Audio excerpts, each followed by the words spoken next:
Important है, बहुत सारे क्वेश्चंस जो है कंप्यूटर नेटवर्क से देखने को मिलते हैं। ओके, तो शुरुआत कर रहे हैं हम इसके इंट्रोडक्शन से। बहुत सारी इंपॉर्टेंट चीज़ें इसमें हम पढ़ेंगे, तो चलिए शुरू करते हैं। तो आप यहाँ पे एक पिक्चर देख सकते हैं, ये क्या है? एक कंप्यूटर है। क्या है? कंप्यूटर है, या ये कह लीजिए this is a stand alone computer. ठीक है, this is a stand alone computer. ठीक है, अभी हमने सिर्फ पढ़ा कि कंप्यूटर क्या है, तो कंप्यूटर ये है। नेटवर्क नहीं पढ़ा अभी कि कंप्यूटर नेटवर्क क्या है। ओके, तो ये एक स्टैंड अलोन कंप्यूटर, एक सिंगल कंप्यूटर है। ठीक है, फिर मैंने 2 कंप्यूटर लिए। अगर इन 2 कंप्यूटर को मैं कनेक्ट ना करूं किसी भी चीज से, न वायर्ड से न वायरलेस मीडियम से, तो ये क्या रहेंगे? 2 कंप्यूटर ही रहेंगे। लेकिन जब मैं इस कंप्यूटर को दूसरे कंप्यूटर से कनेक्ट कर देती हूं थ्रू ए मीडियम, ठीक है, ये मीडियम जो होता है वायर्ड भी हो सकता है, वायरलेस भी हो सकता है, तो वो ये क्या बन जाता है? ये बन जाता है computer network. Means computer network की अगर हम डेफिनेशन देखें तो क्या निकल के आती है? When 2 or more computer are connected together, it is called computer network। ठीक है, जब 2 या 2 से ज्यादा कंप्यूटर एक दूसरे से जुड़ जाते हैं, कनेक्ट हो जाते हैं, वो क्या बन जाता है? कंप्यूटर नेटवर्क बन जाता है। ठीक है, अगर सिंगल कंप्यूटर है तो ऑब्वियस है वो स्टैंड अलोन कंप्यूटर ही कहलाएगा। लेकिन जब कंप्यूटर 2 हैं और वो किसी मीडियम के थ्रू जुड़े हुए हैं, वो क्या हो जाते हैं? हमारा कंप्यूटर नेटवर्क बन जाता है। ओके, तो डेफिनेशन अगर हम इसकी पढ़ें तो देखिए, a computer network is a collection of computers and device connected together via communication device and transmission media. Okay, computer network क्या होता है? कलेक्शन ऑफ कंप्यूटर होता है या डिवाइसेस होता है जो कनेक्ट होते हैं एक दूसरे से। किसके माध्यम से? कम्युनिकेशन डिवाइस के थ्रू भी वो कनेक्ट कर सकते हैं, ट्रांसमिशन मीडिया के थ्रू भी जो है वो कनेक्ट कर सकते हैं। फॉर एग्जाम्पल, इट में connect computer, printers and scanners. वही तो कहा, कलेक्शन ऑफ कंप्यूटर भी हो सकता है या डिवाइस। डिवाइस मींस जैसे कंप्यूटर तो हो गया, कलेक्शन ऑफ कंप्यूटर आ जाएगा, प्रिंटर्स हो गए, स्कैनर हो गए, क्या है? डिवाइस हैं। ठीक है, ये भी जो है कनेक्ट, इनका भी कनेक्ट होना क्या कहलाता है? कंप्यूटर नेटवर्क ही कहलाता है। जैसे यहां पे आप देखेंगे प्रिंटर भी कनेक्ट कर रहा है, एक हब के द्वारा जो है बहुत सारे कंप्यूटर आपस में कनेक्ट कर रहे हैं। इस हब के द्वारा ही प्रिंटर भी जो है इन सब के साथ जुड़ा हुआ है। इन सब का काम जो है हम एक प्रिंटर पर कर सकते हैं। ठीक है, अलग अलग से, मतलब इसके साथ आपको प्रिंटर अटैच करने की जरूरत नहीं, इसके साथ नहीं, इसके साथ नहीं, इसके साथ नहीं। एक प्रिंटर है, एक हब के द्वारा जो एक दूसरे से जुड़े हुए हैं। ठीक है, तो वो जो है अपना डाटा जो है एक्सचेंज कर सकते हैं। ओके, तो ये होता है कंप्यूटर नेटवर्क। ठीक, चलिए, how computers are connected. Computers एक दूसरे से कैसे जुड़े होते हैं? वायर्ड कनेक्शन के द्वारा भी हम कंप्यूटर्स को जोड़ सकते हैं। ठीक है, वायर का यूज करके। और वायरलेस कनेक्शन, जैसे वाईफाई होता है, ठीक है, उसमें हमें किसी वायर की जरूरत नहीं पड़ती, तो वायर्ड कनेक्शन भी हो सकता है और वायरलेस कनेक्शन भी हो सकता है। तो देखिए, इसमें यही दिखाया गया है कि एक कंप्यूटर को हम दूसरे कंप्यूटर से एक वायर के द्वारा भी जोड़ सकते हैं और बिना वायर के, वायरलेस भी हो सकता है, जैसे कि एग्जाम्पल है वाईफाई। ठीक है, बिना वायर के हम कनेक्ट कर लेते हैं। ओके, तो ये 2 वो होते हैं मीडियम। अब बात आती है use of A computer network. इस कंप्यूटर नेटवर्क का यूज कहां पर किया जाता है? कंप्यूटर नेटवर्क के द्वारा हम क्या कर सकते हैं? देखिए, we can share resource such as hardware device, software programs, data and information with the help of the network. Network के थ्रू हम क्या कर सकते हैं? हम रिसोर्सेज को शेयर कर सकते हैं, चाहे हार्डवेयर डिवाइस हो। हार्डवेयर डिवाइस जैसे प्रिंटर हो गया, ठीक है, इनको जो है हम शेयर कर सकते हैं। सॉफ्टवेयर प्रोग्राम को शेयर कर सकते हैं, मींस जो चीज आपके कंप्यूटर में है वही बाकी सभी के कंप्यूटर में भी आए, अगर वो नेटवर्क में है। ठीक है, मतलब एक दूसरे से कनेक्ट है, तो जो एक में है सॉफ्टवेयर वो दूसरे में भी होगा, तीसरे में भी होगा। तो उस तरीके से भी जो हम शेयर कर सकते हैं। डाटा और इंफॉर्मेशन को भी हम शेयर कर सकते हैं with the help of the network. ठीक है, सबसे पहले हम बात करें यहाँ पे हार्डवेयर शेयरिंग की। तो in a networked environment each computer can access and use 1 or more hardware on the network. क्या कहा इसने कि नेटवर्क्ड एनवायरनमेंट में हर एक कंप्यूटर एक्सेस कर सकता है या यूज कर सकता है 1 or more हार्डवेयर को। एग्जाम्पल जैसे प्रिंटर का दिया, ठीक है। आगे है sharing of data in information. In a networked environment any authorised user can use a computer to access data and information stored on other computer in the network, ठीक है। मतलब आप अपने कंप्यूटर पे ही बैठे बैठे किसी अदर कंप्यूटर से क्या कर सकते हैं, डाटा और इंफॉर्मेशन को एक्सेस कर सकते हैं। ओके, क्यों कर सकते हैं? क्योंकि वो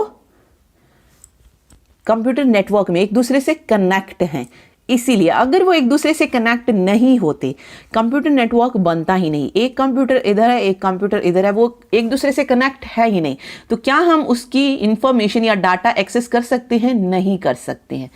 तो जब वो किसी मीडियम के थ्रू जुड़े होंगे तभी हम डाटा और इंफॉर्मेशन को एक्सेस कर सकते हैं, अदरवाइज नहीं, ठीक है।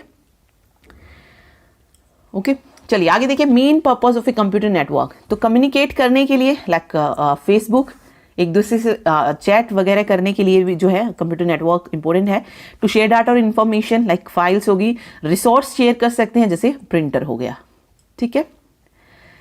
चलिए ये तो थे यूज। अब बात करते हैं कि कंप्यूटर नेटवर्क की एडवांटेज और डिसएडवांटेज क्या है, कहाँ कहाँ पर हम कंप्यूटर को यूज कर सकते हैं अच्छे से और कहाँ पर जो है इसको यूज करना हमारे लिए सही नहीं होता है। तो देखिए एडवांटेज क्या है, शेयर कर सकते हैं फाइल को, ठीक है, ये एडवांटेज हो गई। शेयर कर सकते हैं इंटरनेट कनेक्शंस एंड डिवाइसेस को, ठीक है, कम्युनिकेशन कर सकते हैं, रोमिंग प्रोफाइल, ठीक है। तो ये क्या है, एडवांटेज है। डिसएडवांटेज भी क्या है, reliance on network resources, obvious है उन्हें जो है एक दूसरे से कनेक्ट वगैरह करना पड़ेगा, एक्सपेंसिव हार्डवेयर की ज़रूरत पड़ेगी, risk of viruses and hacking, ठीक है। जब बहुत सारे कंप्यूटर एक दूसरे से जुड़े होंगे तो ऑब्वियस है वायरस का या हैक करने का रिस्क जो है वो ज़्यादा रहेगा। ओके, अब ये सारी चीज़ें हैं, कनेक्ट करना है, किस तरीके से डाटा फाइल को एक्सेस करना, तो इसके लिए ऑब्वियस है स्पेशलिस्ट स्टाफ भी चाहिएगा।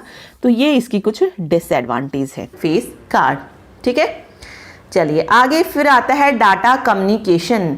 डाटा कम्युनिकेशन क्या होता है, जो भी हम डाटा या मैसेज सेंड करते हैं एक पॉइंट से दूसरे पॉइंट पर, उसको डाटा कम्युनिकेशन बोला जाता है। यानी कि एक कंप्यूटर से दूसरे कंप्यूटर पर जो भी डाटा भेजा जाता है, एक को जो डाटा भेज रहा है उसको हम सेंडर बोलते हैं, जो उस डाटा को रिसीव कर रहा है उसको हम रिसीवर बोलते हैं, और जो डाटा हम भेज रहे हैं उसको हम मैसेज बोलते हैं। जिस मीडियम के थ्रू वो भेजा जा रहा है, ठीक है, मीन्स केबल के थ्रू जा रहा है या एयर में जा रहा है, वो हमारा ट्रांसमिशन मीडिया हो जाएगा। एंड प्रोटोकॉल्स क्या होते हैं, रूल्स एंड रेगुलेशंस होते हैं कि किस तरीके से हमें डाटा को सेंड करना है। तो वैसे तो इसके 5 जो हैं एलिमेंट्स होते हैं डाटा कम्युनिकेशन के लिए, लेकिन मेनली 3 ही होते हैं, सेंडर, रिसीवर और मीडियम, ठीक है। सेंडर क्या होता है, वही मैंने आपको बताया, सोर्स जो क्रिएट करता है मैसेज टू ट्रांसमिटेड, मीडियम जो कैरी करता है मैसेज को मतलब रिसीवर तक लेके जाता है, रिसीवर होता है डेस्टिनेशन जो रिसीव करता है मैसेज को। तो ये 3 बेसिक एलिमेंट्स होते हैं। अदरवाइज अगर पूछा जाए कभी कि डाटा कम्युनिकेशन में टोटल कितने एलिमेंट होते हैं, तो 5 होते हैं। 3 तो ये हो गए, 2 हो जाएगा, मतलब 2 और कौन से हैं, एक मैसेज हो जाएगा और जो 5th होगा वो प्रोटोकॉल हो जाएगा, ठीक है। तो ये डाटा कम्युनिकेशन के एलिमेंट होते हैं। चलिए अभी बात आती है data transmission mode. Transmission mode हमने पढ़ा ना यहाँ पे, ट्रांसमिशन मीडिया जो हम बात कर रहे हैं कि किसके थ्रू जो है मैसेज सेंड होगा सेंडर से रिसीवर को, ठीक है। तो उसके लिए भी कुछ मतलब ट्रांसमिशन मोड्स हैं, अलग अलग तरीके के जो है ट्रांसमिशन मोड्स होते हैं। देखिए there are 3 ways modes of transmitting data from one point to another, मतलब 3 तरीके होते हैं। ये तो अभी फिलहाल ट्रांसमिशन मोड्स बताना है। ट्रांसमिशन मीडिया जो डिवाइसेस होती हैं वो अलग हो जाएंगी, ठीक है। ओके, मीन्स किसके द्वारा जो है डाटा ट्रांसफर किया जा रहा है, वायरलेस या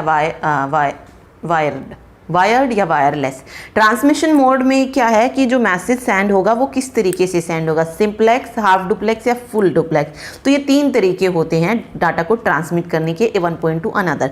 सिंपलेक्स में क्या होता है, if transmission is simplex communication can takes place in only one direction. तो कम्युनिकेशन सिर्फ एक ही डायरेक्शन में होगा, ठीक है, जैसे रेडियो और टीवी एटसेट्रा, वहाँ पे कम्युनिकेशन सिर्फ एक उसमें होता है, ठीक है। हाफ डुप्लेक्स में क्या होता है, half duplex system can transmit data in both direction, दोनों में हो सकता है, सेंडर के द्वारा भी रिसीवर के द्वारा भी, लेकिन only in one direction at a time, लेकिन एक टाइम पे सिर्फ एक ही जो है कम्युनिकेट कर सकता है। जैसे कि वायरलेस हो गया, उसमें एक टाइम पे सिर्फ एक ही बंदा जो है कम्युनिकेट कर सकता है। ऐसे ही फुल डुप्लेक्स होता है। फुल डुप्लेक्स सिस्टम जो होता है ये क्या करता है, that allows information to flow simultaneously in both direction on the transmission path, यानी कि एक टाइम में जो है दोनों तरफ से जो है कम्युनिकेशन हो सकती है, जैसे कि टेलीफोन हो गया, ठीक है, मीन्स सेंडर और रिसीवर दोनों जो है यूज कर सकते हैं उसको। ओके, तो ये ट्रांसमिशन मोड्स होते हैं। सेंडर में अगर आप देखेंगे सिंप्लेक्स में सिर्फ ये होता है मतलब वन डायरेक्शन में होता है। सेंडर और रिसीवर में हाफ डुप्लेक्स यानी कि दोनों डायरेक्शन में होता है, लेकिन एट ए टाइम सिर्फ एक ही काम करेगा, और फुल डुप्लेक्शन में दोनों तरफ होता है, ठीक है। तो ये हो जाएंगे ट्रांसमिशन मीडिया। आगे आता है transmission digital and analogue transmission. Digital transmission क्या करता है, सेंड करता है डाटा को as a distinct pulses either on or off in much the same way that data travels through the computer, ठीक है। तो डिजिटल सिग्नल्स जो है कुछ इस तरीके से जाते हैं, या तो ऑन होगा या तो ऑफ होगा, ऑफ और ऑन, इस तरीके से जो है ये इसमें होता है। तो ये इसमें पूछा है कि send data as distinct pulses, जो डाटा सेंड किया जाता है वो अलग अलग पल्सेस में किया जाता है, वो पल्सेस जो होंगी या तो ऑन होंगी या ऑफ होंगी, ठीक है। एनालॉग ट्रांसमिशन की अगर हम बात करें तो एक कंटिन्यूस इलेक्ट्रिकल सिग्नल होता है इन द फॉर्म ऑफ वेव। तो एनालॉग सिग्नल जो होते हैं किसकी फॉर्म में होते हैं, वेव की फॉर्म में होते हैं। फिर यहाँ से कुछ टर्म्स आती हैं, जैसे फ्रीक्वेंसी हो गई, ठीक है। फ्रीक्वेंसी क्या होता है, it is the rate at which the signals repeat, मतलब जहाँ पे सिग्नल रिपीट हो रहे हैं किस रेट से, साइकिल में, सेकंड में या हर्ट्ज में, किसी भी फॉर्म में हो रहे हो, जो जब सिग्नल रिपीट की बात होगी उसको हम क्या बोलते हैं, फ्रीक्वेंसी बोलते हैं। ऐसे ही बैंड विड्थ होती है, it is the range of frequency that is available for the transmission of data. Bandwidth क्या हो जाएगी, रेंज ऑफ फ्रीक्वेंसी हो जाएगी। देखिए सिग्नल जब रिपीट हो रहा है वो जो रेट होगा उसको हम फ्रीक्वेंसी बोलेंगे, लेकिन यहाँ पर रेंज ऑफ फ्रीक्वेंसी जो अवेलेबल है उसको हम बैंडविड्थ बोलेंगे, ठीक है। डाटा को ट्रांसमिशन करने के लिए, ट्रांसफ़र करने के लिए जो रेंज अवेलेबल है फ्रीक्वेंसी की उसको हम बैंडविड्थ बोलेंगे। फिर एक चैनल होता है, a channel is a portion of the communication medium allocated to the sender and receiver for conveying information between them. एक चैनल क्या होता है, कम्युनिकेशन मीडियम होता है जो सेंडर और रिसीवर के बीच में इन्फॉर्मेशन को कन्वे करने के लिए होता है, ओके, या आप पाथ इसको बोल सकते हैं, मीडियम बोल सकते हो। मॉडेम क्या होता है, मॉडेम एक डिवाइस होती है जो कन्वर्ट करती है डिजिटल सिग्नल को एनालॉग सिग्नल में एंड वाइस वर्सा, ठीक है। तो ये मॉडेम होता है। चलिए आगे देखिए, आगे आते हैं ट्रांसमिशन मीडिया। ट्रांसमिशन मीडिया में अगर हम देखें तो दो तरीके का होता है ये। देखिए ट्रांसमिशन मीडिया की अगर हम बात करें तो ट्रांसमिशन मीडिया क्या होता है, डाटा को सेंडर से रिसीवर तक पहुंचाने का जो मीडियम होता है या माध्यम होता है, ठीक है। अब ये जो मीडियम होता है डाटा को सेंडर से रिसीवर तक पहुंचने का, ये वायर्ड भी हो सकता है और वायरलेस भी हो सकता है, ठीक है। तो यही जो है यही होता है ट्रांसमिशन मीडिया, ठीक है। अब इसमें भी दो तरीके का होता है ये, एक होता है गाइडेड मीडिया और दूसरा होता है अनगाइडेड मीडिया। गाइडेड मीडिया को आप वायर्ड ट्रांसमिशन मीडिया भी बोल सकते हैं और अनगाइडेड को वायरलेस ट्रांसमिशन मीडिया कहा जाएगा, ठीक है। तो कई बार ये भी पूछ लिया जाता है, guided media is also called, तो पता होना चाहिए वायर्ड मीडिया बोला जाता है। गाइडेड मीडिया की अगर मैं बात करूँ तो ये तीन तरीके का होता है, कोएक्सियल केबल आती है, ट्विस्टेड पेयर आती है और फाइबर ऑप्टिक्स केबल आती है। कोएक्सियल केबल में अगर आप देखेंगे तो अलग अलग टाइप के दिए गए हैं, इसमें RG59 है, 58 है, 11 है, ये क्या है, कोएक्सियल केबल के टाइप दिए हैं। ट्विस्टेड पेयर भी दो तरीके की होती है, UTP और STP, यानी कि अनशील्डेड ट्विस्टेड पेयर और shielded twisted pair cable, okay. तो ये ट्विस्टेड पेयर दो तरीके की हो जाएगी। फिर फाइबर ऑप्टिक्स होता है, इसमें भी दो मोड होते हैं, एक सिंगल मोड होता है और दूसरा मल्टी मोड होता है। अनगाइडेड मीडिया होती है वायरलेस ट्रांसमिशन मीडिया। ये तीन तरीके की होती है, infrared, radio wave and microwave, ठीक है, ये पता होनी चाहिए। आगे जो है टाइप्स इसके दिए गए हैं, इनको थोड़ा सा डिटेल में जानेंगे। ये अगर आप देखेंगे तो ये क्या है, कोएक्सियल केबल है, ये जो है ट्विस्टेड पेयर केबल है, दोनों तरीके की दी गई है, ये शील्डेड है और ये अनशील्डेड ट्विस्टेड पेयर है। और यहाँ पे अगर आप ये देखेंगे तो ये क्या है, फाइबर ऑप्टिक्स है, ठीक है, ये क्या है, फाइबर ऑप्टिक्स। तो इनकी जो भी संरचना है कि क्या क्या इसमें चीज़ें होती हैं, उनसे रिलेटेड क्वेश्चन जो है एग्जाम में आ जाता है, तो इनको जो है आप ध्यान से देखिए क्या क्या होता है, ठीक है। सबसे पहले हम जैसे बात कर रहे हैं ट्विस्टेड पेयर केबल की, तो ट्विस्टेड पेयर केबल एक ऐसी केबल होती है जिसमें 2 या 4 तारें होती है जो आपस में ट्विस्ट करके एक दूसरे से जुड़ी होती है, यानी कि ट्विस्टेड फॉर्म में, ठीक है। आप यहाँ पे देख रहे हैं ना, एक दूसरे से ट्विस्ट होके जो है ये जुड़ी हुई हैं, ओके, ठीक है। तो ये ट्विस्टेड पेयर केबल होती है। ऐसा क्यों किया जाता है ट्विस्टेड पेयर केबल में? ताकि इनके बीच में जो इलेक्ट्रोमैग्नेटिक इंटरफेरेंस है, उससे केबल के बीच में मतलब जो इलेक्ट्रोमैग्नेटिक इंटरफेरेंस होता है उसको दूर करने के लिए जो इन्हें ट्विस्ट किया जाता है। ठीक है, ओके। और एक और चीज़, जो ट्विस्टेड पेयर केबल होती है वो कलर कोडेड होती है और इन्हें जो है हम इजीली पहचान सकते हैं। ठीक, फिर आता है कि ट्विस्टेड केबल, जो ट्विस्टेड क्या बोलते हैं इसको, ट्विस्टेड पेयर केबल है, ये सबसे ज़्यादा कहाँ पर यूज़ होती हैं? तो ये सबसे ज़्यादा जो है लैन नेटवर्क जो है हमारा लोकल एरिया नेटवर्क में इन्हें सबसे ज़्यादा यूज़ किया जाता है। ठीक, याद रखिएगा। अब ये दो तरीके की मैंने आपको बता दी, अनशील्डेड भी होती है और शील्डेड ट्विस्टेड पेयर केबल भी होती है।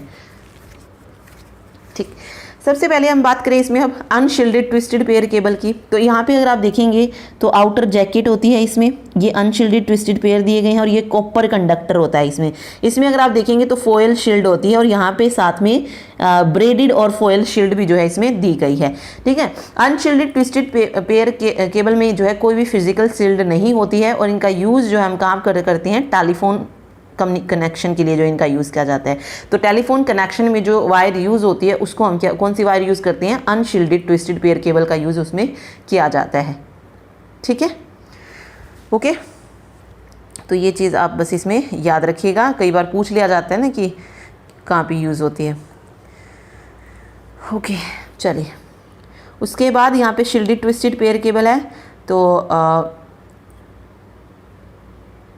शील्डेड ट्विस्टेड पेयर केबल का हम यूज़ क्यों करते हैं? जो ट्रांसमिशन का रेट होता है उसको बढ़ाने के लिए किया जाता है।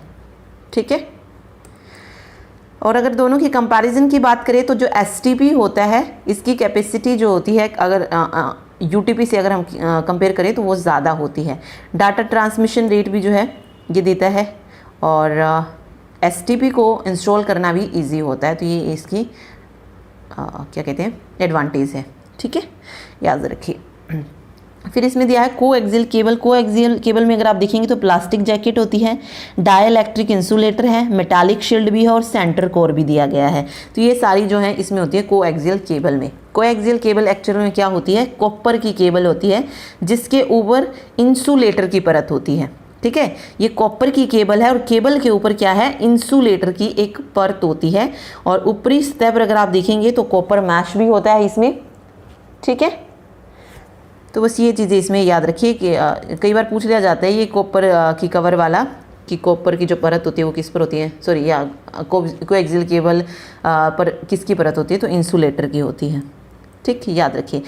ओके, फिर आ सकता है कि कोएक्सियल केबल का सबसे ज़्यादा यूज़ कहाँ पे किया जाता है? तो सबसे ज़्यादा कोएक्सियल केबल को टीवी और जो बस टोपोलॉजी है उसमें जो है यूज़ किया जाता है इनको। ठीक है, जैसे अभी हमने ट्विस्टेड पेयर का पढ़ा था, ट्विस्टेड पेयर का कहाँ पर पढ़ा था? टेलीफोन में किया जाता है। तो ऐसे ही कोएक्सियल केबल का टीवी और बस में यूज़ किया जाता है, बस टोपोलॉजी में। ठीक, और कोएक्सियल केबल की जो फ्रीक्वेंसी होती है वो हाई होती है अगर हम कंपेयर करें उसे ट्विस्टेड पेयर केबल के साथ। तो ठीक है, फिर एक फाइबर ऑप्टिक केबल होती है। ऑप्टिकल फाइबर जो केबल होती है इसमें जो है प्लास्टिक या ग्लास से बनी एक केबल होती है जिसमें हम लाइट रिफ्लेक्शन का यूज़ करते हैं। ठीक है, लाइट रिफ्लेक्शन का। तो इसमें अगर आप देखेंगे तो यहाँ पे क्लैडिंग होता है, इसमें ये कोटिंग है, ये स्ट्रेंथ मेंबर दिया है, ये आउटर जैकेट दी गई है इसकी, एंड देन यहाँ पर जो है कोर दिया गया है। ओके, देखिए इसमें अगर आप देखेंगे जो ये कोर दिखाई दे रही है, एक मिनट, ये वाली चीज़, ये वाली चीज़, ये जो कोर पतली ग्लास या प्लास्टिक से ढकी होती है इसको हम क्या कहते हैं? इसको हम क्लैडिंग बोलते हैं। ठीक है, इसके ऊपर जो है एक और प्रोटेक्टिव कोटिंग होती है। कोटिंग जो ये दिखा रहा है कोटिंग, इसको हम क्या बोलते हैं? इसको हम जैकेट बोलते हैं। क्या बोलेंगे इसको? जैकेट, जो कि इसे प्रोटेक्ट करती है। ठीक है, अब बात आती है कि ऑप्टिकल फाइबर का यूज़ हम कहाँ करते हैं? तो इसका सबसे ज़्यादा यूज़ कब होता है? जब हमें डाटा ट्रांसमिशन जो होता है वो ज़्यादा स्पीड में करना होता है, तब हम जो है ऑप्टिकल फाइबर केबल का जो है यूज़ करते हैं। ओके, कॉपर जो केबल हमने पढ़ी यानी कि कोएक्सियल केबल जो है उसकी कंपेयर में जो है इसकी बैंडविड्थ जो होती है वो ज़्यादा होती है। ठीक है, ओके, तो बस ये चीज़ इसमें याद रखिए। इसमें कोटिंग होता है, क्लैडिंग होता है, इस कोटिंग को हम जैकेट बोलते हैं और ये जो ग्लास की परत होती है, इस पर जो परत होती है उसको हम क्लैडिंग बोलते हैं। तो ये छोटे छोटे पॉइंट जो है आप इसमें से याद रखिएगा, ठीक है। फिर आते हैं अनगाइडेड मीडिया। अनगाइडेड मीडिया या वायरलेस ट्रांसमिशन मीडिया में दो डिवाइस के बीच में कोई फिजिकल कनेक्शन नहीं होता है। ये जो है वायरलेस सिग्नल के द्वारा जो होते हैं एक दूसरे से जुड़े हुए होते हैं, इसलिए जो है वायरलेस ट्रांसमिशन इन्हें कहा जाता है, ठीक है। वायरलेस सिग्नल जो होते हैं ये एयर में होते हैं, मतलब एंटीना हो गया या मतलब एंटीना द्वारा जो है ट्रांसमिटर और रिसीव जो है सिग्नल किए जाते हैं, ओके। तो बस ये याद रखिए, इसमें 3 आते हैं, रेडियो वेव होता है, माइक्रोवेव होता है और इंफ्रारेड होता है। सबसे पहले रेडियो वेव है, तो रेडियो वेव का यूज़ जो है ये मल्टीकास्ट कम्युनिकेशन के लिए किया जाता है, और प्रोपेगेशन जो होता है इसमें वो लाइन ऑफ साइट से होता है एंड और साथ में ग्राउंड से भी होता है, ठीक है। लाइन ऑफ साइट भी होता है और ग्राउंड से भी होता है। फ्रीक्वेंसी पूछी जा सकती है रेडियो वेव की, तो 3 किलोहर्ट्ज़ से 1 गीगाहर्ट्ज़ तक होती है। तो ना इसमें याद रखिए जो प्रोपेगेशन होता है रेडियो वेव में वो लाइन ऑफ साइट से, ग्राउंड से और स्काई तीनों से होता है, ठीक है। लाइन ऑफ साइट, ग्राउंड और स्काई, ठीक, तीनों से याद रखिए। माइक्रोवेव की अगर मैं बात करूँ तो इसे यूज़ किया जाता है यूनिकास्ट कम्युनिकेशन के लिए, और इसकी जो प्रोपेगेशन होती है वो सिर्फ लाइन ऑफ साइट से होती है। और इंफ्रारेड भी जो है propagation through line of site होता है, इसको हम शॉर्ट रेंज कम्युनिकेशन के लिए यूज़ करते हैं। फ्रीक्वेंसी जो होती है इंफ्रारेड की वो 300 गीगाहर्ट्ज़ से 400 गीगाहर्ट्ज़ तक होती है, ठीक है, ओके। तो याद रखिए, अब जो क्वेश्चन एग्जाम में देखने को मिला है यहाँ से, और हमने जो क्वेश्चन किए भी थे मॉक टेस्ट में, ये प्रोपेगेशन पूछा जाता है कि रेडियो वेव में प्रोपेगेशन किसके थ्रू होता है, इंफ्रारेड में कितना होता है, माइक्रोवेव में। दूसरा क्वेश्चन इसकी फ्रीक्वेंसी से पूछा जाता है, तो फ्रीक्वेंसी रेंज जो होती है रेडियो वेव की वो 3 किलोहर्ट्ज़ से 1 गीगाहर्ट्ज़ होती है, और इंफ्रारेड की 300 गीगाहर्ट्ज़ से 400 गीगाहर्ट्ज़ तक होती है। तीसरा क्वेश्चन, रेडियो वेव को जैसे मल्टीकास्ट कम्युनिकेशन के लिए यूज़ किया जाता है, और माइक्रोवेव को यूनिकास्ट कम्युनिकेशन, और इंफ्रारेड को शॉर्ट रेंज के लिए यूज़ करते हैं, ओके। तो ये तीनों पॉइंट्स जो है आप याद रखिएगा कि कौन सा जो है किसके लिए यूज़ किया जाता है, ठीक है। अब यहाँ पे यूनिकास्ट और मल्टीकास्ट का मतलब क्या होता है, देखिए यूनिकास्ट क्या होता है, डेस्टिनेशन मतलब डिस्ट्रीब्यूशन ऑफ इन्फॉर्मेशन होता है इन 1 to 1 मैनर, ठीक है। यानी कि डिस्ट्रीब्यूशन मतलब इन्फॉर्मेशन को का जो डिस्ट्रीब्यूशन होता है अलग अलग पार्ट्स में वो 1 to 1 होता है, ठीक है, 1 to 1। इसमें सॉरी मल्टीकास्ट में क्या हो जाएगा, मैनी उसमें हो जाएगा, ठीक है। तो बस ये चीज़ें इसमें आपको याद रखनी है।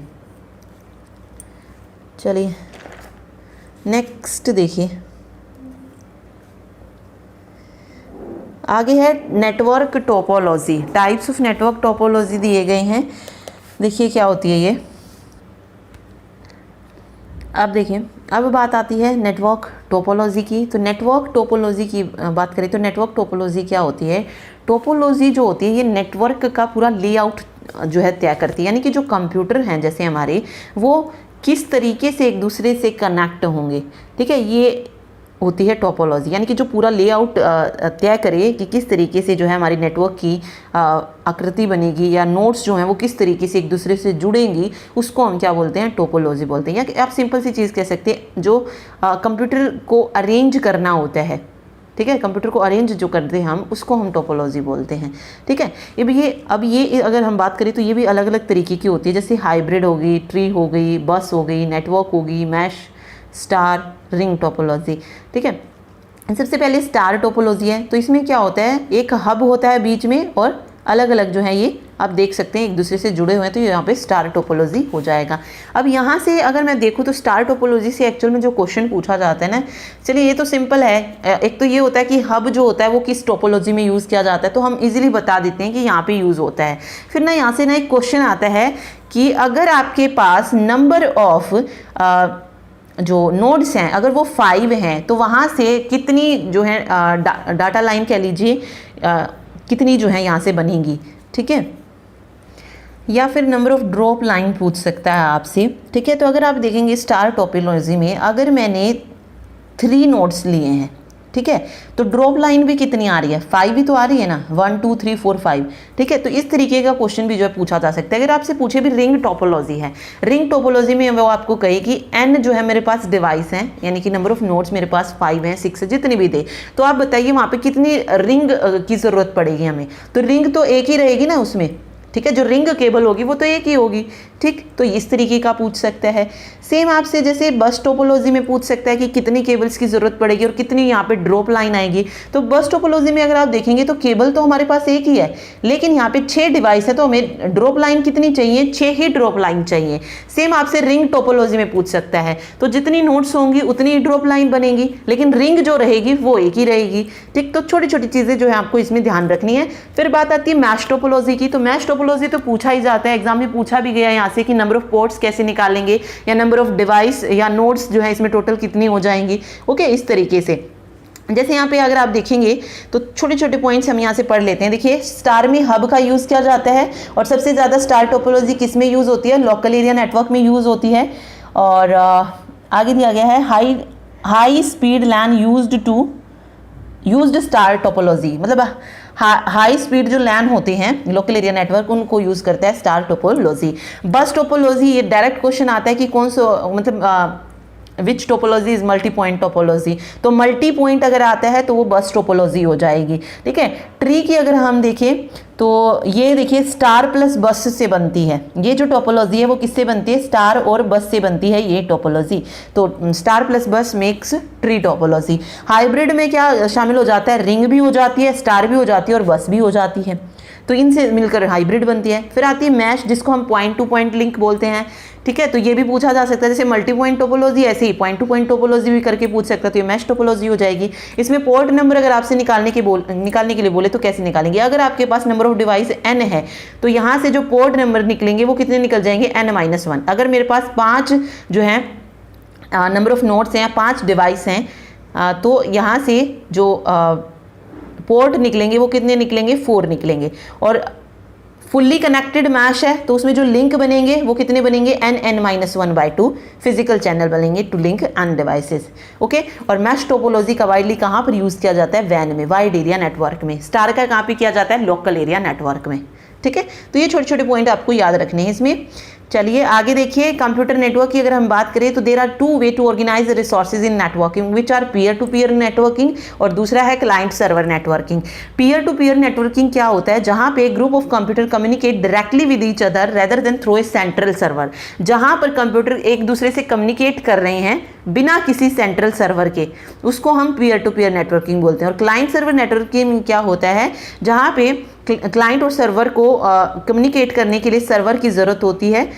Involve with server the computer that control the network, जो कि कंट्रोल करता है पूरे नेटवर्क को, उसको हम क्लाइंट सर्वर नेटवर्किंग बोलते हैं, ठीक है। तो देखिए थोड़ा सा डिटेल में जानते हैं पीयर टू पीयर नेटवर्किंग की बात, मतलब एक दूसरे से डायरेक्टली कम्युनिकेट करने का यहाँ पे मतलब क्या होता है। देखिए मतलब जब कंप्यूटर सिस्टम जो होता है एक दूसरे के साथ कनेक्टेड होते हैं, किसके थ्रू, इंटरनेट के थ्रू। जब यानी कि 2 कंप्यूटर एक दूसरे से इंटरनेट के थ्रू कनेक्टेड हैं तो वहाँ पर एक दूसरे से अगर उन्हें फाइल शेयर करनी है तो वो डायरेक्टली सिस्टम के बीच में नेटवर्क पर वो फाइल शेयर कर सकते हैं बिना किसी सर्वर की ज़रूरत के, ठीक है। तो ये होता है पीयर टू पीयर नेटवर्क। और इसके लिए हमें 2 ही चीज़ों की ज़रूरत होती है पीयर टू पीयर नेटवर्क को ज्वाइन करने के लिए। एक होता है इंटरनेट कनेक्शन चाहिए और दूसरा पीयर टू पीयर यानी कि P2P जो है सॉफ्टवेयर की ज़रूरत होती है, ओके। तो ये P2P क्या होती है, नेटवर्किंग होती है, पीयर टू पीयर नेटवर्किंग, ठीक है। बहुत सारे P2P सॉफ्टवेयर प्रोग्राम्स जो हैं अलग अलग हैं, जैसे लाइम वायर हो गया, बियर शेयर हो गया, एक्विजिशन हो गया, ठीक। तो ये पीयर टू पीयर नेटवर्क है, ओके। क्लाइंट सर्वर में क्या हो जाएगा, फिर क्लाइंट सर्वर में जो है सर्वर की ज़रूरत जो है पड़ेगी, मतलब शेयरिंग वगैरह भी अगर हम कर रहे हैं उसके लिए भी, ठीक है, ओके। इसको भी थोड़ा सा समझते हैं। देखिए क्लाइंट और सर्वर, देखिए दोनों से ही पता चल रहा है इसमें क्लाइंट भी होता है सर्वर भी होता है। सर्वर की अगर उसमें देखें हम तो सर्वर इसमें एक हो सकता है या उससे अधिक कंप्यूटर जो हैं वो सर्वर हो सकते हैं, ओके। और बाकी के जितने भी कंप्यूटर होंगे वो क्या होंगे, क्लाइंट के रोल में होंगे, ठीक है। फिर जो सर्वर कंप्यूटर होगा वो क्या करेगा, सभी के सभी क्लाइंट कंप्यूटर को कंट्रोल करता है, ओके। तो ये सर्वर क्लाइंट सर्वर नेटवर्किंग होती है। या सिंपल सी लैंग्वेज में अगर हम बोलें तो सर्वर जो होता है वो प्रोवाइडर होता है, यानी कि जो देता है, ठीक है। और क्लाइंट क्या होता है, रिक्वेस्टर होता है। या मतलब जैसे किसी क्लाइंट को किसी चीज़ की रिक्वेस्ट, मतलब किसी चीज़ की ज़रूरत है तो वो रिक्वेस्ट करेगा सर्वर को, देन सर्वर क्या करेगा, उसको रिक्वेस्ट को फिलफिल करेगा, ठीक है। मतलब जो भी डाटा पैकेट चाहिए क्लाइंट क्या करेगा, सर्वर मतलब क्लाइंट की रिक्वेस्ट पर सर्वर उस डाटा पैकेट को जो है उसको मतलब दे देगा या उपलब्ध जो है करा देता है। तो यही क्लाइंट एंड सर्वर नेटवर्किंग होती है, जिसमें एक रिक्वेस्ट करता है और दूसरा उसको फुलफिल करता है, ठीक है। बस ये याद रखिए, ओके। तो डिजिटली अगर फॉर्म में देखें हम तो क्लाइंट का मतलब क्या हो गया, एक कंप्यूटर या एप्लीकेशन से है जिसे कौन मैनेज कर रहा है, सर्वर के द्वारा मैनेज किया जा रहा है, ओके, ठीक है। बस ये याद रखना है। चलिए अब आते हैं काइंड्स ऑफ नेटवर्क। तो अलग अलग तरीके के नेटवर्क होते हैं। देखिए, there are different kinds of network like LAN, वैन, MAN, local area network, wide area network, metropolitan area network, okay. Difference देखिए इनमें अब क्या डिफरेंस है। पहले तो फुल फॉर्म तीनों की, लोकल एरिया नेटवर्क हो गया, मेट्रोपॉलिटन हो गया और वाइड एरिया नेटवर्क हो गया। फिर बात आती है रेंज की, कि जो लैन की रेंज है वो कहाँ से कहाँ तक है। तो communication network linking A number of station in same local area. जो रेंज रहेगी वो 1 से 10 किलोमीटर के एरिया की रेंज को जो है ये कवर कर सकता है लैन, ओके। और मैन में क्या कर सकता है, मेट्रोपॉलिटन एरिया में जो रेंज रहेगी ये 100 किलोमीटर तक हो सकती है, ठीक, 100 किलोमीटर, ये तो हाँ ठीक है। और वाइड एरिया में रेंज इज़ बियॉन्ड 100 किलोमीटर, यानी कि 100 किलोमीटर से फिर कितनी भी ज़्यादा हो वो हम किसके द्वारा किसके द्वारा जो है कनेक्ट हो सकता है, वैन के द्वारा, वाइड एरिया नेटवर्क के द्वारा, ओके। लैन में अब मीडिया कौन सा यूज़ किया जाता है, गाइडेड मीडिया इसमें यूज़ करते हैं। गाइडेड मीडिया का क्या मतलब है, वायर्ड होता है ना ये सिस्टम, ओके। मैन भी क्या होता है, गाइडेड भी हो सकता है और अनगाइडेड, यानी कि वायरलेस भी हो सकता है और वायर्ड भी हो सकता है, दोनों तरीके का हो सकता है। और वैन कैसा होता है, अनगाइडेड होता है, यानी कि वायरलेस होता है, ठीक है, वायर की ज़रूरत नहीं होती है, ठीक है। तो ये याद रखिएगा, ये भी पूछ सकते हैं कि कौन सा मीडिया यूज़ किया जाता है। आगे आते हैं स्पीड की बात। लैन जो होते हैं इनकी स्पीड हाई होती है, कितनी हो सकती है, 100 kbps से 100 mbps तक जो है इसकी स्पीड जा सकती है। मैन में अगर हम बात करें तो ये ऑप्टिमाइज्ड करता है for a large geographical area than लैन।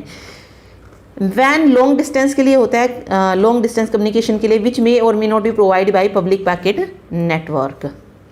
फिर आता है लैन की जो कॉस्ट होती है वो चीपर होती है, मैन कॉस्टली होता है और वैन तो और ज़्यादा एक्सपेंसिव हो जाता है।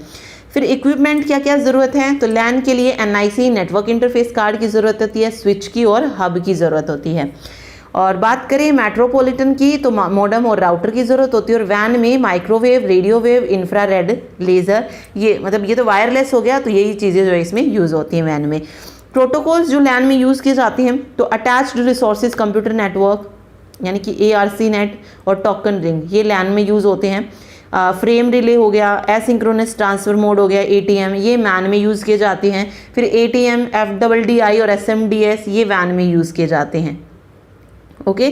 तो ये इनकी याद रखिए, प्रोटोकॉल्स कौन कौन से इसमें यूज़ होते हैं ये भी पूछ लिए जाते हैं, ठीक है। चलिए नेक्स्ट देखिए, LAN refers to a network with the following characteristic. The network is confined to a small area, typically a single building. The network consists of a shared transmission medium. The data rate on the network is 1 Mbps to 100 Mbps. Okay. LAN protocol जो most commonly दो network protocol use किए जाते हैं, एक होता है Ethernet और token ring network. ये LAN प्रोटोकॉल होते हैं, ईथरनेट और टोकन रिंग। ईथरनेट क्या होता है, the network protocol which uses the high speed network cable. Ethernet क्या है, एक नेटवर्क प्रोटोकॉल है जो कि क्या यूज़ करता है, हाई स्पीड नेटवर्क केबल का यूज़ करता है, उसको इथरनेट बोलते हैं। इथरनेट यूज़ करता है बस टोपोलॉजी को, inexpensive and relatively simple to set up, जिसको सेटअप करना सिंपल होता है, ज़्यादा एक्सपेंसिव भी नहीं होती। Since all the computer in a LAN use the same cable to transmit and receive data, they must follow a set of rules about when to communicate, otherwise 2 or more computer could transmit at the same time, ठीक है। फिर इसमें दूसरी token ring होती है, तो which is closely associated with IBM, works on the concept of a ring network topology, ठीक है, यूजिंग ए टोकन। ये रिंग नेटवर्क टोपोलॉजी की तरह काम करता है, लेकिन किसका यूज़ करके, टोकन का, okay. A kind of electronic signal जिसको आप बोल सकते हैं टोकन को। Only 1 token is available on the network, network में सिर्फ 1 टोकन अवेलेबल होता है। When a computer on a network wishes to transmit, it first capture the token, only then it can transmit data. अगर computer network में transmit करना चाहता है तो सबसे पहले टोकन को कैप्चर करेगा, तभी वो डाटा को ट्रांसमिट कर सकता है, okay, when the computer has sent its message its release the token back to the network. जब वो कंप्यूटर सेंड कर देता है मैसेज को तो वापस से जिसको सेंड किया है वो रिलीज करता है token back to the network. Since only one token is circulating around the network, मतलब पूरे नेटवर्क में सिर्फ एक ही टोकन जो है सर्कुलेट होता रहता है। ओके, तो वही तो बताया इसने, ठीक है। Only one device is able to access the network at a time, यानी कि एक डिवाइस जो होती है वो एबल होती है नेटवर्क एट ए टाइम, किसमें, टोकन रिंग में। तो ये टोकन रिंग होता है, दोनों की दोनों कैसी डिवाइस हो जाएंगी, लैन लोकल एरिया नेटवर्क में आ जाएंगी, ठीक है। लैन भी ओके सॉरी ईथरनेट भी और दूसरा टोकन रिंग भी। ओके, फिर आता है जो टेक्नोलॉजी यूज़ की जाती है वैन में। वैन में देखिए वाइड एरिया नेटवर्क में ISDN यूज़ करते हैं, SMDS हो गया, SDLC हो गया, HDLC हो गया, फ्रेम रिले हो गया, सोनेट हो गया। ये जो सारी टेक्नोलॉजी हैं ये किस में यूज़ की जाती हैं, वैन में यूज़ की जाती हैं। ISDN होता है इंटीग्रेटेड सर्विस डिजिटल नेटवर्क, इसमें भी दो टाइप होते हैं, BRI होता है बेसिक रेट इंटरफेस और दूसरा PRI होता है यानी कि primary rate interface. Frame relay भी जो है वैन में यूज़ की जाती है, ये भी मोस्ट इंपॉर्टेंट है फ्रेम रिले वाला। फिर switched multi megabit data service हो गई, सिंक्रोनस ऑप्टिकल नेटवर्क हो गया, हाई डाटा लिंक कंट्रोल हो गया, सिंक्रोनस डाटा लिंक कंट्रोल हो गया। ये सारी टेक्नोलॉजी जो है ये वैन में यूज़ की जाती है।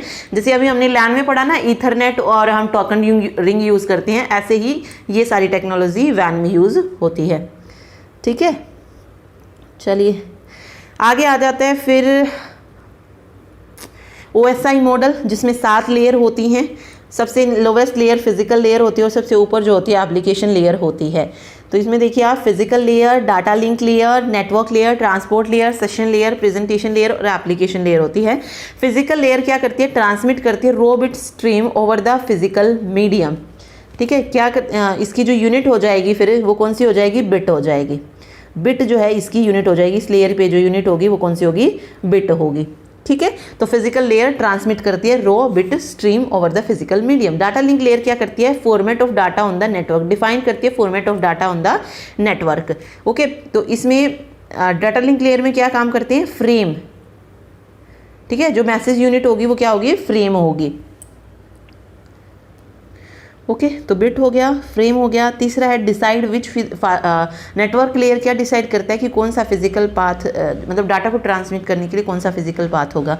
ओके, तो नेटवर्क लेयर जो है ये यूज़ करता है पैकेट्स को, पैकेट्स, ठीक है, या डाटाग्राम आप इसको बोल सकते हो, पैकेट्स को डाटाग्राम। तो ये जो डाटा यूनिट है ये याद रखिए, फिजिकल लेयर की बिट होती है, डाटा लिंक लेयर की फ्रेम होती है, नेटवर्क लेयर की पैकेट्स हो सकती है, डाटाग्राम हो सकती है। फिर ट्रांसपोर्ट लेयर है, ये ट्रांसमिट करता है डाटा को using transmission control including TCP and UDP। यहाँ पे जो डाटा यूनिट यूज़ की जाती है वो सेगमेंट यूज़ की जाती है। फिर सेशन लेयर है जो मेंटेन करती है connection and is responsible for controlling ports and session, ठीक है। यहाँ पे डाटा ही होता है, फिर ऊपर जो यूनिट होती है डाटा यूनिट की डाटा ही होती है, ये याद रखिए।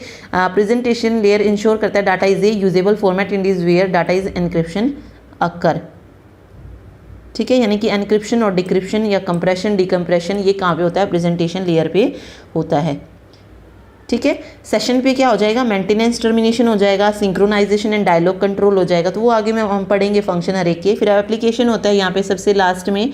ओके, यहाँ पे जो होता है देखिए human computer interaction layer where application access the network services. यहाँ पे जो होती है जो एप्लीकेशंस होती हैं वो एक्सेस कर पाती है नेटवर्क सर्विस को, तो ये यूज़र एंड के लिए होती है, ठीक है। तो बस इनका अच्छे से क्रम याद रखिए। देखिए अब बात आती है, ये लेयर तो हमने पढ़ ली, बट ये लेयर है किस चीज़ की, ये है OSI मॉडल की लेयर। अब बात आती है कि OSI मॉडल क्या है, OSI मॉडल का पूरा नाम क्या है। तो OSI मॉडल का पूरा नाम होता है open system interconnection, open system interconnection. इसे जो है ISO यानी कि इंटरनेशनल ऑर्गेनाइजेशन फॉर स्टैंडर्डाइजेशन ने 1978 में डेवलप किया था। और इस मॉडल में जो है टोटल 7 लेयर्स जो हैं होती हैं। ओके, तो OSI मॉडल है क्या, किसी भी नेटवर्क में दो यूजर्स के बीच कम्युनिकेशन के लिए एक रेफरेंस मॉडल होता है, वही है OSI मॉडल। इस मॉडल में क्या होता है, जो हर एक लेयर होती है वो दूसरी लेयर पर डिपेंड रहती है, ठीक है। और जो भी डाटा होता है वो एक लेयर से दूसरी लेयर में ट्रांसमिशन होता है। ओके, तो बेसिकली अगर हम बात करें OSI मॉडल क्या डिस्क्राइब करता है कि किसी भी नेटवर्क में जो भी डाटा है, जो भी इंफॉर्मेशन है, उसको कैसे सेंड किया जाता है, कैसे रिसीव किया जाता है। ओके, यहाँ पे हमने देख ही लिया कि OSI मॉडल की सभी लेयर्स का अपना एक अलग अलग काम होता है, जिससे डाटा जो होता है एक सिस्टम से दूसरे सिस्टम तक आसानी से पहुँच जाता है। ठीक है, ओके। साथ साथ OSI मॉडल ये भी डिस्क्राइब करता है कि नेटवर्क हार्डवेयर और सॉफ्टवेयर एक दूसरे के साथ लेयर के रूप में कैसे जो है काम करती हैं। 7 लेयर मैंने आपको बता दी है, फिजिकल लेयर पे बिट स्ट्रीम बता दी, तो थोड़ा बहुत इनके बारे में जान लेते हैं। देखिए सबसे पहला क्वेश्चन आता है यहाँ से, OSI मॉडल में सबसे लोएस्ट लेयर कौन सी होती है, तो वो फिजिकल लेयर होती है, ये सबसे लोएस्ट लेयर होती है। ये लेयर जो होती है फिजिकल और इलेक्ट्रिकल कनेक्शन के लिए जो है रिस्पॉन्सिबल होती है, फिजिकल और इलेक्ट्रिकल कनेक्शन। ठीक है, या ये आप कह सकते हैं कि ये नेटवर्क हार्डवेयर के लिए, मतलब ये हार्डवेयर के लिए काम करती हैं, और ऊपर वाली जो 3 होती है 5, 6, 7 ये सॉफ्टवेयर के लिए काम करती हैं। ओके, तो याद रखिए एक हार्डवेयर के लिए, दूसरी सॉफ्टवेयर के लिए भी। देखिए यहाँ पे देखिए ये हार्डवेयर लेयर होती हैं तीनों की तीनों, physical data link network layer. ठीक है, और सेशन प्रेजेंटेशन और एप्लीकेशन ये सॉफ्टवेयर लेयर होती है, यानी कि यहाँ पे हार्डवेयर का काम ज़रूरत होती है और यहाँ पे सॉफ्टवेयर की ज़रूरत होती है। और ट्रांसपोर्ट लेयर को जो है OSI मॉडल का हार्ट कहा जाता है, ये क्वेश्चन भी पूछ लिया जाता है कई बार, तो ये आपको पता होना चाहिए। हार्डवेयर लेयर कौन सी होती है ये भी मालूम होना चाहिए, और सॉफ्टवेयर लेयर कौन सी होती है ये भी पता होना चाहिए। ठीक है, तो ये सारी चीज़ें आपको इसमें पता होनी चाहिए। तो फिजिकल लेयर का काम हमने देख लिया। फिजिकल लेयर में हम इलेक्ट्रिकल कनेक्शन के लिए जो है रिस्पॉन्सिबल होती है, लाइक डाटा रेट होगी, वोल्टेज होगी, इन सब के लिए। ठीक है, फिजिकल लेयर में क्या होता है, जो डिजिटल सिग्नल होते हैं वो इलेक्ट्रिकल सिग्नल में चेंज हो जाते हैं, और जो नेटवर्क की टोपोलॉजी होती है, यानी कि जो लेआउट होता है नेटवर्क का, वो ये भी जो है इसी लेयर पर होता है। ठीक है, साथ साथ फिर फिजिकल लेयर ये भी डिसाइड करेगी कि जो भी कम्युनिकेशन होगा वो लेयर्ड होगा या वायर्ड होगा या वायरलेस होगा। ये सब काम किसका हो जाएगा, फिजिकल लेयर का हो जाएगा। ठीक है, ओके। तो याद रखिए फिजिकल लेयर क्या क्या करती है। फिजिकल लेयर ये डिफाइन करती है कि 2 या 2 से ज़्यादा डिवाइस आपस में कैसे कनेक्ट होंगी, एक दूसरे से कनेक्शन कैसे होगा, वायर्ड होगा, वायरलेस होगा, फिर उनके बीच में जो भी मोड होगा वो कैसा होगा कम्युनिकेट करने के लिए, सिंप्लेक्स होगा, हाफ डुप्लेक्स हो गया, फुल डुप्लेक्स होगा, जो हमने ट्रांसमिशन मोड ऊपर पढ़ा था ये हो जाएगा। ओके, तो ये होती है फिजिकल लेयर। तो यहाँ पे अगर आप देखेंगे फिजिकल लेयर में डाटा यूनिट कौन सी होती है, बिट होती है, और डिवाइस कौन कौन सी यूज़ की जाती है यहाँ पे, hub and repeater. Hub and repeater जो है यहाँ पे मेनली यूज़ होता है फिजिकल लेयर में। ये डिवाइस आपको याद रखनी है। ओके, फिर इसके फंक्शंस दिए गए हैं। बिट सिंक्रोनाइजेशन का काम होता है, बिट रेट को कंट्रोल करना होता है, फिजिकल टोपोलॉजी, ट्रांसमिशन मोड, ये इसके फंक्शन हो जाएंगे। ठीक, उसके बाद जो आती है वो आती है data link layer. Data link layer अगर हम देखें तो डाटा लिंक लेयर यहाँ पे डिवाइस यूज़ कर रही है ब्रिज और स्विच का, और इसकी जो डाटा यूनिट होती है वो फ्रेम होती है, और ये जो फंक्शन होती है इसके फ्रेमिंग के लिए यूज़ करते हैं। फिजिकल एड्रेसिंग हो गया, एरर कंट्रोल हो गया, फ्लो कंट्रोल हो गया, एक्सेस कंट्रोल हो गया, ये सब जो है डाटा लिंक लेयर पे होते हैं। देखिए एरर कंट्रोल और फ्लो कंट्रोल बहुत बार आते हैं ये एग्जाम में। ठीक है, तो ये किस पे होते हैं, डाटा लिंक लेयर पे होते हैं। ठीक, डाटा लिंक लेयर पे अगर मैं बात करूँ तो 2 लेयर होती है इसमें, या कह सकते हैं कि डाटा लिंक लेयर में 2 सब लेयर होती है। कौन कौन सी होती है 2 सब लेयर, एक होती है मैक यानी कि मीडिया एक्सेस कंट्रोल, और दूसरी होती है LLC यानी कि लॉजिक लिंक कंट्रोल। ठीक है, इस लेयर में क्या किया जाता है, नेटवर्क लेयर जो भी डाटा होते हैं उन पैकेट को डिकोड और इनकोड किया जाता है, और ये लेयर ये भी इंश्योर करती है कि जो भी डाटा हो वो एरर फ्री हो। ठीक है, तो एरर कंट्रोल करने का काम भी इसका होता है। और फ्रेम जो है इसकी डाटा यूनिट होती है, ये आपको इसमें याद रखना है। ठीक है, फिर एक और क्वेश्चन आता है कि इस लेयर में, डाटा लिंक लेयर में डाटा को ट्रांसमिशन करने के लिए कौन कौन से प्रोटोकॉल यूज़ किए जाते हैं। तो इसमें 2 प्रोटोकॉल यूज़ करते हैं। एक HDLC प्रोटोकॉल यूज़ किया जाता है डाटा लिंक लेयर में, एक HDLC, और दूसरा होता है PPP। HDLC होता है high level data link control, और दूसरा यहाँ पे होता है पॉइंट टू पॉइंट प्रोटोकॉल। और ये दोनों ही प्रोटोकॉल जो होते हैं ये कहाँ पर यूज़ किए जाते हैं, डाटा लिंक लेयर में डाटा ट्रांसमिशन के लिए यूज़ किए जाते हैं। ठीक है, याद रखिए। फिर आती है नेटवर्क लेयर। नेटवर्क लेयर जो है ये तीसरी लेयर है। इस लेयर में स्विचिंग हो गई, राउटिंग हो गई, इन टेक्नोलॉजी का टेक्निक्स का जो है यूज़ किया जाता है हार्डवेयर का। ओके, और इसमें जो होता है IP एड्रेस होता है। इसमें अगर हमने देखा डाटा लिंक लेयर में कैसा एड्रेस होता है, फिजिकल, सॉरी मैक एड्रेस और एलएलसी, और मैक एड्रेस को हम क्या बोलते हैं, फिजिकल एड्रेस। ओके, इसमें ईथरनेट भी जो है पूछा जाता है, तो ईथरनेट भी डीएलएल पे यूज़ होता है, तो आगे हम वो पढ़ लेंगे कि कौन से पे क्या क्या यूज़ होता है। फिलहाल इस पे देखते हैं। देखिए यहाँ पे लॉजिकल एड्रेसिंग होती है, राउटिंग होती है, स्विचिंग होती है। इसकी जो डाटा यूनिट होती है उसको पैकेट्स या डाटाग्राम बोला जाता है, और जो नेटवर्क लेयर पे डिवाइस यूज़ होती है वो राउटर और गेटवे का यूज़ किया जाता है। तो ये याद रखना आपको, फिजिकल लेयर पे हब और रिपीटर का यूज़ करेंगे, डीएलएल पे ब्रिज और स्विच का यूज़ करेंगे, नेटवर्क लेयर पे राउटर और गेटवे का यूज़ किया जाएगा।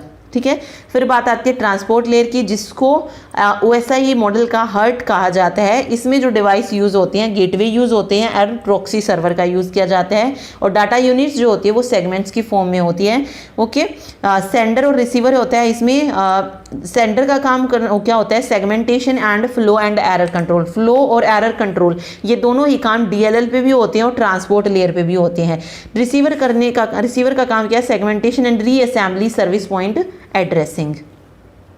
ठीक है, फिर आता है सेशन लेयर। यहाँ पे जो डाटा यूनिट होती है वो डाटा ही होती है, और इसमें गेटवे और प्रॉक्सी सर्वर। अब अगर आप देखेंगे ट्रांसपोर्ट लेयर से लेकर एप्लीकेशन लेयर पर सभी पर गेटवे एंड प्रॉक्सी सर्वर का जो है यूज़ किया जाता है।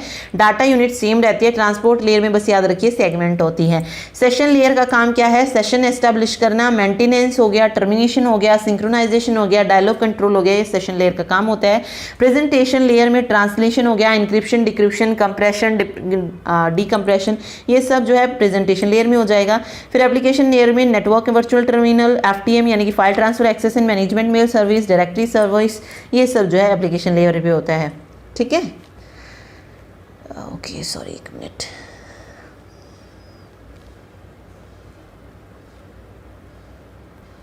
देखिए आगे कहाँ पे कौन सा प्रोटोकॉल यूज़ किया जाता है ये पूछ लिया जाता है। तो फिजिकल लेयर पे अगर आप देखेंगे तो ईथरनेट हो गया, USB हो गया, ब्लूटूथ हो गया, IEEE 802.11 हो गया। डाटा लिंक लेयर पे point two point protocol, ATM, Ethernet का यूज़ किया जाता है। नेटवर्क लेयर पे IP, ARP, ICMP और IPSCC का। ट्रांसपोर्ट लेयर पे TCP और UDP होते हैं। सेशन लेयर पे नेटबायोस और PPTP होते हैं। प्रेजेंटेशन पे SSL और TLS होते हैं, और एप्लीकेशन लेयर पे HTTP, FTP, DNS, SNMP और टेलनेट प्रोटोकॉल का यूज़ किया जाता है। ओके, चलिए आगे देखिए। आगे ये दिया गया है DNS, HTTP, SMTP, POP, IMAP, FTP, ये कैसे होते हैं, स्टेटफुल होते हैं, स्टेटलेस होते हैं। ट्रांसपोर्ट प्रोटोकॉल यूज़ किया जाता है, कनेक्शन होते हैं, कनेक्शन लेस होते हैं, ये सारे आपको पता होने चाहिए। देखिए अगर हम बात करें पहले स्टेटफुल और स्टेटलेस की, तो डोमेन नेम सिस्टम हो, हाइपर टेक्स्ट ट्रांसफ़र प्रोटोकॉल हो, SMTP हो, ये तीनों ही क्या होते हैं, स्टेटलेस होते हैं। कैसे होते हैं, स्टेटलेस। स्टेटफुल पॉप होता है, IMAP होता है, FTP होता है, ये तीनों क्या होते हैं, स्टेटफुल होते हैं। तो ये कई बार जो है ट्रू फॉल्स के क्वेश्चन में ये ट्रिक्स आ जाती हैं, तो याद रखिए इनको। छोटी छोटी चीज़ें हैं लेकिन इम्पोर्टेंट है। ठीक है, फिर बात आते हैं ट्रांसमिशन प्रोटोकॉल जो ट्रांसपोर्ट प्रोटोकॉल यूज़ करते हैं। अब ट्रांसपोर्ट प्रोटोकॉल दो होते हैं, एक TCP होता है, दूसरा UDP होता है। अब DNS किसका यूज़ करता है, UDP का। अब अगर DNS UDP का यूज़ करेगा तो UDP हमें पता है कनेक्शन लेस प्रोटोकॉल है, तो कनेक्शन लेस हो जाएगा ये प्रोटोकॉल। TCP अगर हम यूज़ कर रहे हैं तो वैसे तो TCP कनेक्शन ओरिएंटेड होता है, लेकिन HTTP क्या हो जाएगा, यहाँ पे कनेक्शन लेस हो जाएगा। तो DNS और HTTP यहाँ पे कनेक्शन लेस हो जाएंगे। बाकी बचे SMTP, POP, IMAP और FTP, ये कनेक्शन ओरिएंटेड हो जाएंगे। और सिर्फ DNS में UDP जो ट्रांसपोर्ट प्रोटोकॉल यूज़ है ये किया जाता है, अदरवाइज सब में TCP का जो है यूज़ होता है। ठीक है, तो ये टेबल आपको याद रखनी है। आगे कनेक्शन लेस, कनेक्शन ओरिएंटेड बता दिया मैंने आपको। DNS और HTTP हैं जो कनेक्शन लेस होते हैं, बाकी सारे कनेक्शन ओरिएंटेड होते हैं। फिर परसिस्टेंट और नॉन परसिस्टेंट की बात आती है, तो DNS यानी कि डोमेन सिस्टम जो होता है ये नॉन परसिस्टेंट होता है, और HTTP जो होता है ये HTTP अगर 1.0 है तो वो नॉन परसिस्टेंट हो जाएगा, और 1.1 है तो वो परसिस्टेंट हो जाएगा। SMTP, POP, IMAP ये परसिस्टेंट होते हैं। FTP में जो है कंट्रोल कनेक्ट, दो चीज़ें होती है ना FTP में, फाइल ट्रांसफर प्रोटोकॉल में, एक डाटा कनेक्शन होता है, दूसरा कंट्रोल कनेक्शन। कंट्रोल कनेक्शन जो होता है ये तो परसिस्टेंट होता है, और डाटा कनेक्शन जो होता है ये नॉन परसिस्टेंट होता है।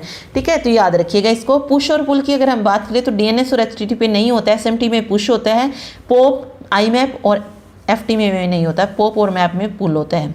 ठीक है। पोर्ट नंबर जैसे डोमेन नेम सिस्टम का पोर्ट नंबर क्या होता है 53 होता है, HTTP का 80 होता है, SMTP का 25 होता है, पोप का 110 होता है, IMAP का 143 होता है और FTP का जो है 20 डाटा कनेक्शन के लिए और 21 कंट्रोल कनेक्शन के लिए यूज़ किया जाता है। ठीक है, ये याद रखिए। ठीक, छोटे छोटे पॉइंट्स है, याद रखिएगा। फिर इन बैंड और आउट ऑफ बैंड देखिए तो DNS, HTTP, SMTP, pope, IMAP ये इन बैंड होते हैं और FTP अकेला होता है जो कि कैसा होता है, आउट बैंड होता है। ठीक है, बस ये चीज़ इसमें आपको याद रखनी है। चलिए आगे, तो मेन चीज़ें हमने पढ़ ली थी, वापस से हम एक और रिवीजन लगा रहे हैं पूरे की, मतलब कंप्लीट जो हमने पहले किया हुआ है उसमें जो जो इम्पोर्टेंट पॉइंट्स थे जो हमारे एग्जाम के पॉइंट ऑफ व्यू से इंपॉर्टेंट है, अगेन हम उसको देख रहे हैं। देखिए रेडियो वेव कहाँ पे यूज होती है, मल्टीकास्ट कम्युनिकेशन के लिए। प्रोपिगेशन होता है लाइन ऑफ साइट से एंड ग्राउंड ऑन स्काई। ठीक है, फ्रीक्वेंसी 3 किलोहर्ट्ज से 12 गीगाहर्ट्ज 1 गीगाहर्ट्ज तक होती है। माइक्रोवेव को यूनिकास्ट कम्युनिकेशन में यूज़ किया जाता है। लाइन ऑफ साइट प्रोपिगेशन होता है इसका। इंफ्रारेड शॉर्ट रेंज के लिए यूज़ करते हैं। फ्रीक्वेंसी 300 गीगाहर्ट्ज से 400 हर्ट्ज तक होती है और प्रोपिगेशन किसके थ्रू होता है, लाइन ऑफ साइट से होता है। ठीक है, फिर आता है land small area data transfer rate होता है इसमें। लोकल एरिया नेटवर्क जो है इसमें जो है हम लोकल एरिया नेटवर्क में ज़्यादातर किसका यूज़ करते हैं, कोएक्सियल केबल का यूज़ इसमें किया जाता है। ठीक है, और इसकी स्पीड होती है 10 to 100 Mbps। Man large area में यूज़ होता है तो डाटा ट्रांसफर रेट यहाँ पे लो होता है। ठीक है, ओके, कंपेयर टू लैन से अगर हम कंपेयर करें तो यहाँ पे डाटा ट्रांसफर रेट लो होता है। वैन की अगर हम बात करें तो ये वर्ल्ड वाइड के लिए यूज़ किया जाता है। तो जो भी डाटा ट्रांसफर रेट है ये डिपेंड करता है इंटरनेट सर्विस प्रोवाइडर पे। ठीक है, ISP पे डिपेंड करेगा डाटा ट्रांसमिशन रेट। फिर मैश है तो पॉइंट टू पॉइंट लिंक होते हैं तो पोर्ट हो जाएगा। फुल्ली कनेक्टेड होती है N-1 physical channel to link and devices used in वैन। ओके, स्टार वगैरह हमने ऊपर पढ़ ली थी, ये तो हो चुकी हैं हमारी। ठीक है, फिर आते हैं इसमें स्विचिंग की बात। स्विचिंग में अगर अब हम देखें तो अलग अलग तरीके की होती है। जैसे सर्किट स्विचिंग होती है तो इसमें डेडिकेटेड पाथ होता है, तो इसको हम कनेक्शन ओरिएंटेड स्विचिंग भी बोलते हैं। और कनेक्शन लेस क्या हो जाएगी, जैसे पैकेट स्विचिंग हो गया, मैसेज स्विचिंग हो गया, जिसमें डेडिकेटेड पाथ नहीं होता है वहाँ पे कनेक्शन लेस स्विचिंग हो जाएगी। ठीक है, सर्किट में अगर आप देखेंगे तो डेडिकेट कम्युनिकेशन पाथ होता है implement in physical layer. Message no dedicate path, message treated as an independent, it is also called store and forward message. Message में जो है कोई भी डेडिकेटेड पाथ नहीं होता है, इंडिपेंडेंटली जो है इसको हर एक मैसेज को ट्रीट किया जाता है, इसलिए इसको स्टोर एंड फॉरवर्ड मैसेज भी बोला जाता है। ओके, पैकेट्स में क्या होता है, मैसेज जो होता है ब्रोक हो जाता है पैकेट्स में और यूज्ड किया जाता है पैकेट को नेटवर्क लेयर पे। यहाँ पे अगर आप देखेंगे तो सर्किट स्विचिंग को हम फिजिकल लेयर पे यूज़ कर रहे हैं और पैकेट को हम नेटवर्क लेयर पे यूज़ कर रहे हैं। तो ये चीज़ इसमें आपको याद रखनी है। डाटाग्राम पैकेट स्विचिंग जो होती है ये कनेक्शन लेस होती है और दो तरीके की होती है ना पैकेट स्विचिंग, एक डाटाग्राम होती है और एक वर्चुअल सर्किट पैकेट स्विचिंग होती है। तो डाटाग्राम वाली जो होती है कनेक्शन लेस होती है और जो वर्चुअल सर्किट पैकेट स्विचिंग होती है वो कनेक्शन ओरिएंटेड होती है। ठीक है, फिर बात आती है मल्टीप्लेक्सर की। तो देखिए it combine N input line to generate the one output line. Multiplexing क्या है, मल्टीपल इनपुट्स होंगी और वन जो है आउटपुट होगी, वन आउटपुट। तो सेंडर को मक्स बोला जाता है और जो रिसीव करे उसको हम डी मक्स बोलते हैं। ठीक है, एनालॉग मल्टीप्लेक्सर अब अलग अलग तरीके का ये दिया गया है। इसमें दो तरीके के आते हैं एनालॉग में, FDM और WDM, यानी कि फ्रीक्वेंसी डिवीजन मल्टीप्लेक्सिंग और wave division. Multiple analog into one signal.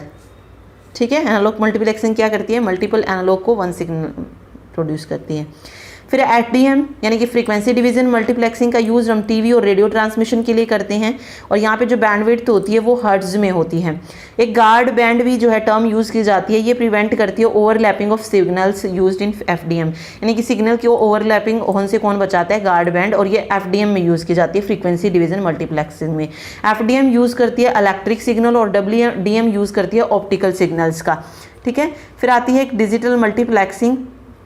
Analogue हमने पढ़ ली ना, जो डिजिटल मल्टीप्लेक्सिंग क्या करती है, कंबाइन करती है multiple signals into one signals.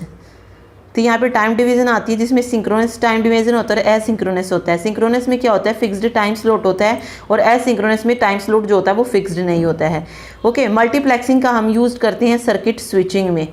ठीक, फिर इसमें एक फ्रेमिंग मेथड आता है जिसमें हम बिट स्टफिंग मेथड पढ़ते हैं। In this method every frame will start with A flag this, ठीक है। बिट स्टफिंग मेथड की अगर हम बात करें तो हर एक जो भी फ्लैग होगा वो इससे स्टार्ट किया जाएगा। 0 एंड 6 टाइम्स 1 होता है एंड देन 0 होता है, ये आपको याद रखना पड़ेगा।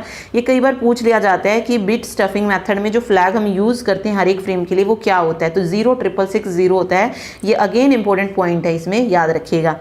Okay, in this technique 5 consecutive 1 आने के बाद 0 स्टफ करवाते हैं। ओके, फ्रेमिंग मेथड में क्या होगा, अगर 5 कॉन्जिक्यूटिव 1 या एक साथ 5 आ रही है तो हम क्या करेंगे, वहाँ पे 0 को स्टफ करवा देंगे एंड देन आगे चलेगा ऐसे ही, ठीक है।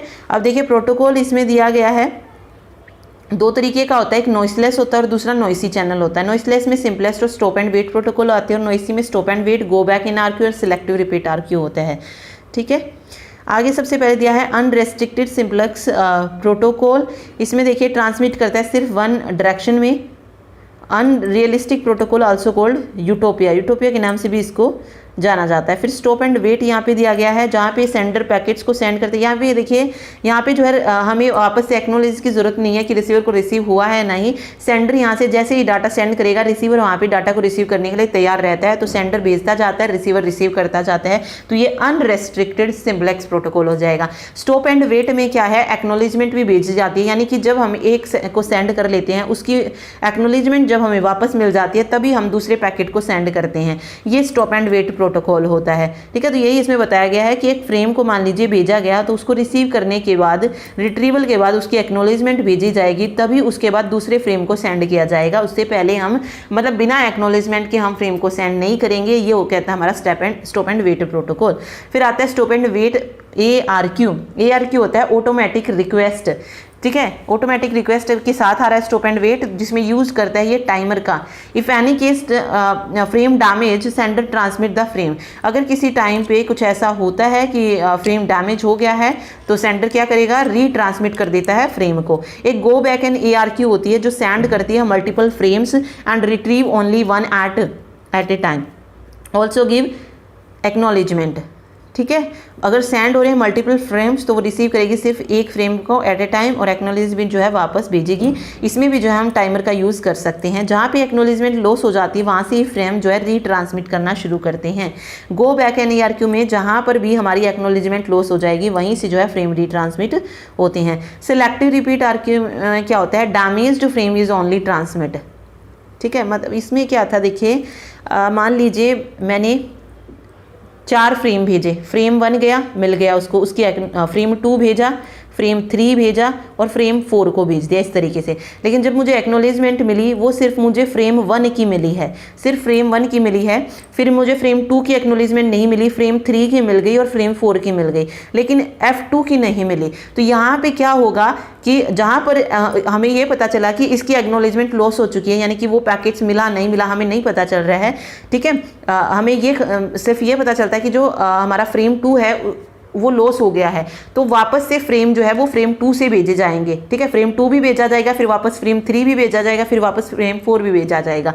तो ये गो बैक एंड ARQ होता है। लेकिन सिलेक्टिव रिपीट ARQ में क्या होता है कि F3 और F4 यानी कि जिसकी एक्नॉलेजमेंट मिल चुकी है F2 के बाद, उनको वापस भेजने की जरूरत नहीं होती है। जिसकी एक्नॉलेजमेंट लॉस होती है सिर्फ, या कह लीजिए जो फ्रेम लॉस होता है सिर्फ हम उसी को रीट्रांसमिट करते हैं। लेकिन गो बैक एंड ARQ में जहाँ से फ्रेम लॉस होता है उसके आगे के सभी को रीट्रांसमिट करना होता है, ठीक है। तो ये सिलेक्टिव रिपीट ARQ होता है automatic request. Damaged frame is only retransmit, ठीक है। ओके, एक हैमिंग कोड आता है। Hamming code error detection correction code होता है। इसमें पैरिटी बिट की अगर हम देखें तो ये एरर डिटेक्शन कोड होता है। अगर हमारा पैरिटी बिट कोड इवन है तो हम 0 पुट करते हैं, अगर कोड ओड है तो हम उसके लिए 1 का यूज़ करते हैं, ठीक है।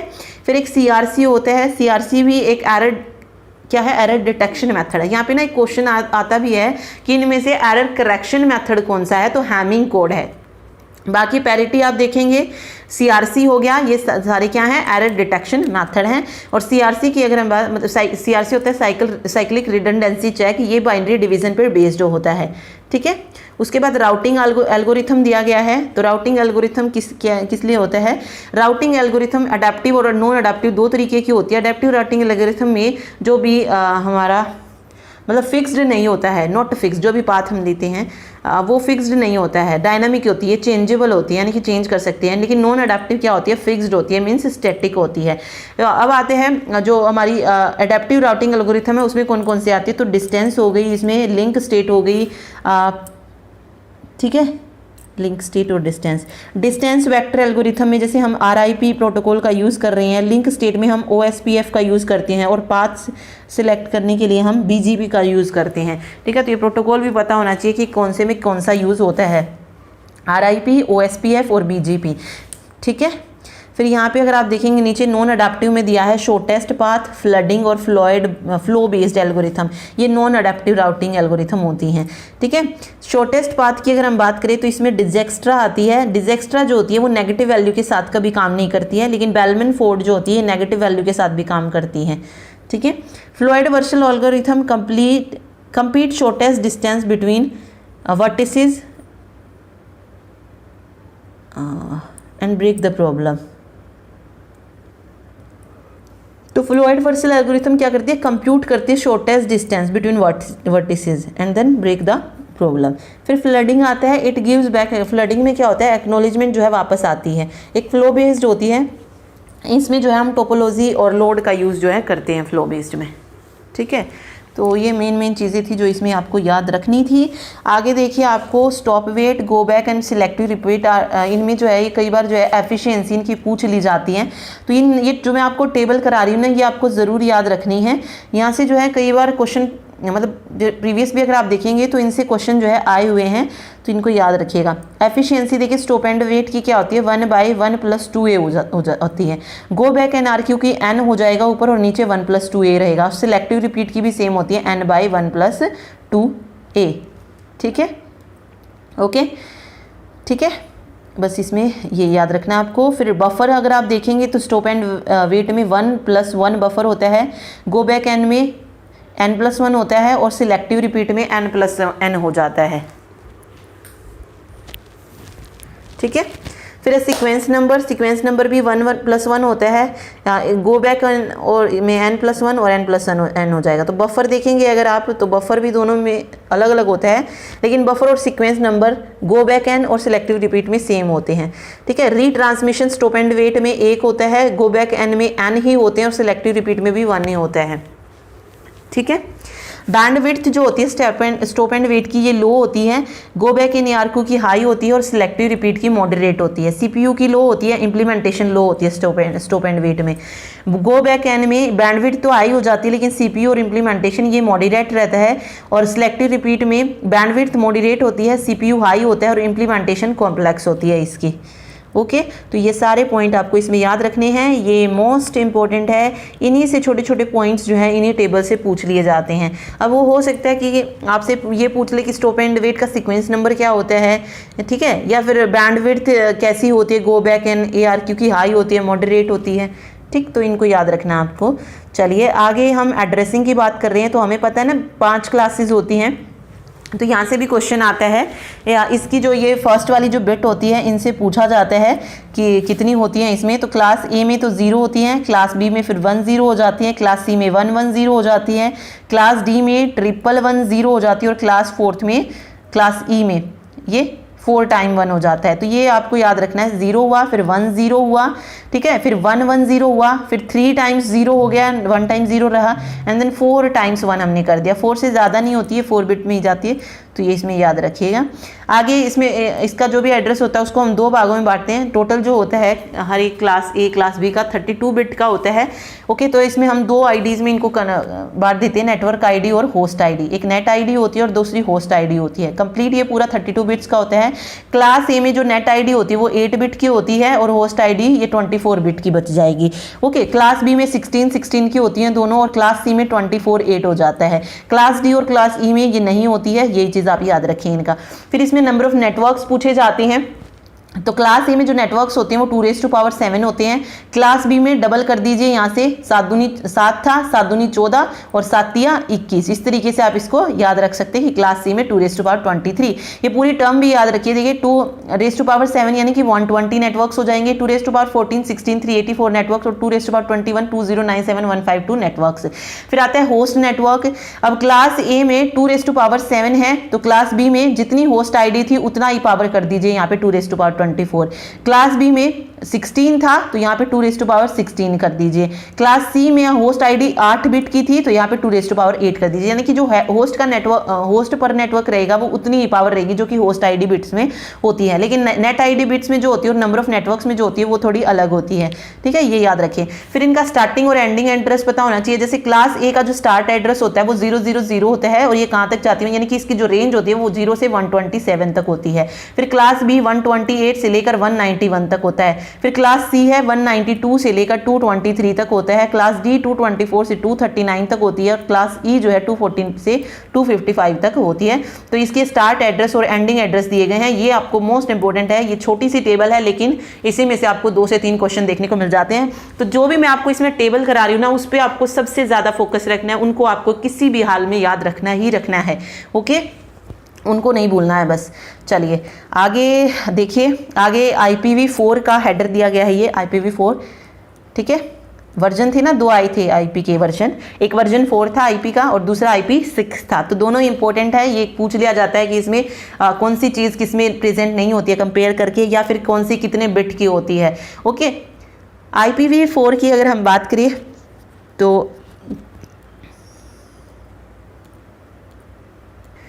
तो इसका पूरा ये डायग्राम पढ़ने से पहले हम इसके बारे में थोड़ी छोटी छोटी चीज़ें जानते हैं। देखिए IPv4 का मतलब क्या है। IPv4 का मतलब होता है इंटरनेट प्रोटोकॉल वर्जन 4। मींस ये जो है इंटरनेट प्रोटोकॉल का वर्जन 4 है। और IPv4 जो है ये एक कनेक्शन लेस प्रोटोकॉल होता है। ये पूछा जा सकता है, तो ये कनेक्शन लेस प्रोटोकॉल है जिसका यूज़ हम पैकेट स्विच जो लेयर नेटवर्क्स हैं उसमें करते हैं। ओके, और IPv4 को 1981 में डेवलप किया गया था।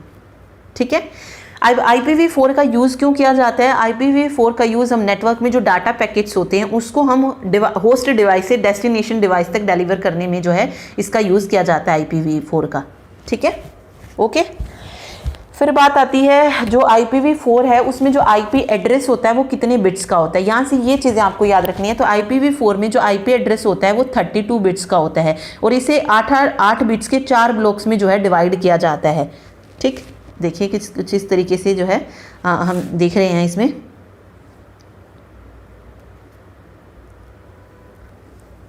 ठीक है, तो ये फिगर आपको इसमें याद रखनी है इसकी। इसके अलावा और जो चीज़ें आपको याद रखनी है, इसका IP एड्रेस पूछा जाएगा IPv4 का, तो 32 बिट्स का इसका एड्रेस होता है। और ये मतलब क्या होता है कि न्यूमेरिक एड्रेस होता है जिसको हम डॉट के द्वारा जो है सेपरेट करते हैं। जो क्लास हमने पढ़ी थी ना वही होता है, ये क्लास इसी में आ जाती हैं। तो इसको हम डॉट के द्वारा सेपरेट करते हैं। ओके, साथ साथ इसमें IPv4 के पास यूनिकास्ट भी होता है, मल्टीकास्ट भी होता है और ब्रॉडकास्ट एड्रेस भी जो है इसके पास होते हैं। चेकसम फील्ड भी जो है इसमें होती है। रिप जो है यानी कि राउटिंग इन्फॉर्मेशन प्रोटोकॉल है वो भी जो है IPv4 को सपोर्ट करता है। ठीक है, और मैप एड्रेस मैक जो एड्रेस है उसको मैप करने के लिए भी हम किसका यूज़ करते हैं, ARP का यूज़ ही करते हैं, यानी कि एड्रेस रेजोल्यूशन प्रोटोकॉल का यूज़ करते हैं। और IP एड्रेस की क्लासेस कितनी होती हैं, 5 होती है, जो कि हम पहले ही पढ़ चुके हैं। ठीक, तो अब हमें जस्ट इसको समझना है, इसको याद रखना है कि इसमें क्या क्या है। तो ये IPv हेडर है। ओके, ठीक है, और ये किस लेयर पे काम करता है, पूछा जाता है ना IP किस लेयर पे काम करता है इंटरनेट प्रोटोकॉल, तो लेयर 3 पे काम करता है। कौन सी है लेयर 3, नेटवर्क लेयर है। ठीक है, ये क्या करता है नेटवर्क लेयर पे, नेटवर्क लेयर जो 4 है ट्रांसपोर्ट लेयर, उसके द्वारा भेजे गए पैकेट्स को सेगमेंट में ब्रेक करने का काम जो है इसका होता है। ठीक है, और जैसे ही सेगमेंट में हम ब्रेक कर देते हैं तो इन सेगमेंट्स के साथ हम क्या करते हैं, IP हेडर को अटैच कर देते हैं।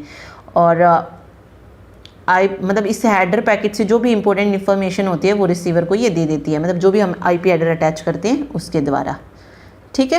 तो इसमें अगर आप देखेंगे तो सबसे पहले वर्जन दिया गया है, हर एक अगर आप देखेंगे तो 4 बाइट की, यानी कि इसमें हर एक लाइन जो है हमारी 5 लाइन्स इसमें आएंगी, वो 4 बाइट्स की होंगी। ठीक है, ये याद आपको रखना है। अब फर्स्ट वाली में 32 बिट्स है, 4 बाइट का मतलब क्या, 32 बिट्स, यानी कि 1 बाइट में कितनी बिट्स होती हैं, 8 बिट्स होती हैं 1 बाइट में। हाँ ठीक है, तो 32 बिट्स यानी कि 4 बाइट हो जाएगा। ओके, सबसे पहले यहाँ पे जैसे वर्जन दिया है 4 बिट्स का, इस फील्ड का मतलब क्या है कि ये यहाँ पे आईपी का वर्जन है ये। ओके, मतलब वर्जन 4 बिट्स है, तो मतलब इसका वर्जन दिया है, और यहाँ पे वर्जन भी जो है 4 ही रहेगा, और ये 4 बिट्स का होता है। उसके बाद यहाँ पे हेडर की लेंथ दी गई है, इसमें जो है हम आईबी हेडर की जो लेंथ होती है उसको डिफाइन किया जाता है। ठीक है, ये भी 4 बिट्स होती है। आगे टाइप ऑफ सर्विस दिया है, ये जो फील्ड है वो तरीका डिफाइन करती है, यानी कि सर्विस किस तरीके की होगी उसका टाइप डिफाइन करती है, जिससे हमें राउटर्स को पैकेट्स को क्यू करना चाहिए किस तरीके से। ठीक है, तो ये हो जाएगा। टोटल लेंथ दिया गया है फिर इसमें 16 बिट्स, तो पहले 4 बिट्स, फिर 4 बिट्स, फिर 8 बिट्स एंड देन 16 बिट्स हो जाएगा टोटल लेंथ। उसके बाद आइडेंटिफिकेशन है, यहाँ पे आइडेंटिफिकेशन आप कह सकते हैं आईडी बोल सकते हैं ना, 16 बिट का एक नंबर होता है जो सोर्स एड्रेस के साथ किसी सेगमेंट को यूनिकली आइडेंटिफाई करता है, तो ये आईडी आप बोल सकते हैं 16 बिट की होती है। इसके अलावा इसमें एक 0 बिट है, डीएफ है, एमएफ है, फ्रेगमेंट ऑफसेट है 13 बिट का। ये जो दिखाए गए ना ये फ्लैग है, ये नल बिट्स है, इसमें ये डाटा फ्रेगमेंट बिट्स है, और ये मोर फ्रेगमेंट बिट्स है। ठीक है, तो इसको आप किसी में आपको यहाँ पे डायरेक्ट फ्लैग भी मिल जाएगा। फ्लैग्स में 3 याद रखनी है आपको। अब ये क्वेश्चन भी आ सकता है ना कि IPv4 में जो फ्लैग होता है उसमें कितनी बिट्स होती है, तो 3 होती है, एक नल बिट, एक डोंट फ्रेगमेंट और एक मोर फ्रेगमेंट। ठीक है, तो 3 बिट्स होती हैं इसमें। जो पहली बिट होती है वो क्या होती है, रिजर्व्ड होती है। ओके, और अगर इस फील्ड में हम दूसरी बिट सेट हो तो उसका मतलब क्या होगा, डोंट फ्रेगमेंट हो जाएगा, और अगर तीसरी बिट को सेट कर रहे हैं तो इसका मतलब होता है सेगमेंट फ्रेगमेंटेड है, या मोर फ्रेगमेंट आप इसको बोल सकते हैं। तो ये फ्लैग होता है, ये भी चीज़ इसमें याद रखिए, अगर ये ऐसे नहीं याद है तो फ्लैग, और फ्लैग में 3 बिट्स होती हैं। इसके अलावा यहाँ पे फ्रेगमेंट ऑफ सेट है। ओके, ये 13 बिट्स का होता है, और फ्रेगमेंट ऑफसेट क्या करता है, अगर हमारा जो पैकेट है वो फ्रेगमेंटेड है तो ये क्या करेगा, जो ओरिजिनल पैकेट होगा उसकी जो फर्स्ट वाली 8 बिट्स होंगी सिर्फ उन्हीं को दर्शाता है। ठीक है, बाकी की जो 5 बिट्स रहेगी उनको ये दर्शाता नहीं है, तो सिर्फ 8 बिट को जो है फ्रेगमेंट ऑफसेट शो करता है। वैसे ये 13 बिट्स का होता है। अब यहाँ से ये क्वेश्चन में निकल के आता है कि फ्रेगमेंट ऑफसेट जो होता है IPv4 में वो कितनी बिट्स को शो करता है। अगर हमारे जो पैकेट्स हैं वो फ्रेगमेंटेड है तो 8 बिट्स को शो करेगा ये। ठीक है, यही छोटी छोटी चीज़ें जो है आपको इसमें याद रखनी है। ठीक है, चलिए फिर टाइम टू लीव है। टाइम टू लीव का मतलब क्या होता है, यहाँ पे एक लिमिट सेट करते हैं, मतलब उस लिमिट पर पहुंचने के बाद क्या होगा, उस पैकेट को डिस्कार्ड कर देते हैं। मान लीजिए हमने कोई वैल्यू 15 पुट कर दी। ठीक है, वैल्यू कोई भी ले लो, 15, जैसे मैंने किसी फील्ड की वैल्यू 15 जो है मान ली है, और पैकेट जो है वो 15 राउटर से पास होने के बाद भी अगर अपने डेस्टिनेशन तक पहुंच नहीं रहा है तो उस पैकेट को डिस्कार्ड कर दिया जाता है। ओके, तो ये होती है टाइम टू लीव। एक टाइम जो है सेट किया जाता है, अगर वो उस टाइम तक पहुंच जाता है तो बेटर है, अगर नहीं पहुंचता है तो उस पैकेट्स को हम डिस्कार्ड कर देते हैं। ठीक है, ओके, और इंपॉर्टेंट क्यों है टाइम टू लीव को रखना, क्योंकि ये ऑथेंटिसिटी के लिए इंपॉर्टेंट होता है। इस फील्ड का साइज याद रखिए 8 बिट्स होता है। देन यहाँ पे प्रोटोकॉल दिया गया है, ये भी 8 बिट्स का होता है। इस फील्ड में उस प्रोटोकॉल के नाम होते हैं जिसे पैकेट को नेटवर्क लेयर में ट्रांसफ़र किया। ठीक है, ओके, मतलब जिसने भी पैकेट को नेटवर्क लेयर में ट्रांसफ़र किया है उसके सारे प्रोटोकॉल्स इसमें होते हैं, और ये भी 8 बिट का होता है। फिर यहाँ पे हेडर चेकसम है, ये 16 बिट का होता है। ये फील्ड जो होती है हेडर चेकसम, ये एरर को चेक करने के लिए यूज़ की जाती है। ओके, याद रखिए हेडर चेकसम का। फिर इसमें आप सोर्स IP एड्रेस देखेंगे तो ये 32 बिट्स की होती है, डेस्टिनेशन 32 बिट्स की होती है, ऑप्शन जो होता है ये 0 to 40 बाइट्स तक होता है, और डाटा जो होता है ये 32 बिट्स होता है। ओके, तो बस यही चीज़ें इसमें आपको याद रखनी है। ठीक। तो अगर आप यहाँ पे देखेंगे 32 बिट्स यानी कि 4 बाइट, हर एक फील्ड जो है 4 बाइट की। जैसे 4 बाइट की फर्स्ट वाली जो लाइन थी उसमें हमने पहले लेंथ पढ़ा, फिर सॉरी वर्जन है, फिर लेंथ है, फिर type of service, total length है। मतलब ये कंप्लीट हमें 4 बाइट की बनानी होती है। ये पूरी 4 बाइट की, ये पूरी, यानी कि ये वाली पूरी लाइन 4 बाइट की, ये पूरी, ये सारी की सारी लाइनें 4 बाइट्स की होती हैं। फिर यहाँ पे ना, यहाँ से जो क्वेश्चन आता है, मैक्सिमम जो हेडर का साइज होता है इसका वो कितना होता है, IPv4 का 60 बाइट होता है, और मिनिमम हेडर का साइज कितना होता है, 60 बिट होता है। ओके, और टोटल जो होती हैं इसमें ये 20 बाइट्स होती हैं, 20 बाइट्स। ठीक है, याद रखिए इसमें।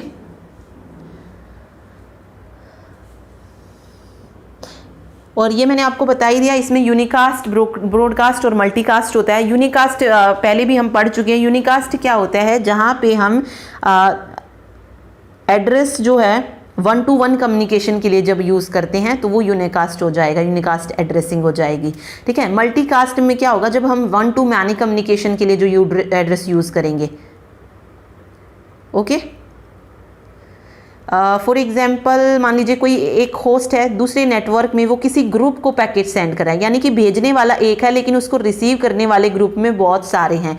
ओके, तो इस तरीके की जो एड्रेसिंग होती है उसको मल्टीकास्ट बोलते हैं। अब मैंने जैसे यूनिकास्ट बताया, इसमें 1-to-1 का मतलब क्या था कि मान लीजिए कोई एक होस्ट है लैन ए, ये लैन बी के किसी होस्ट को पैकेट सेंड करे तो वो यूनिवर्स, यानी कि 1-to-1 जब सेंड होगा तो उसको हम यूनिकास्ट एड्रेसिंग बोलेंगे।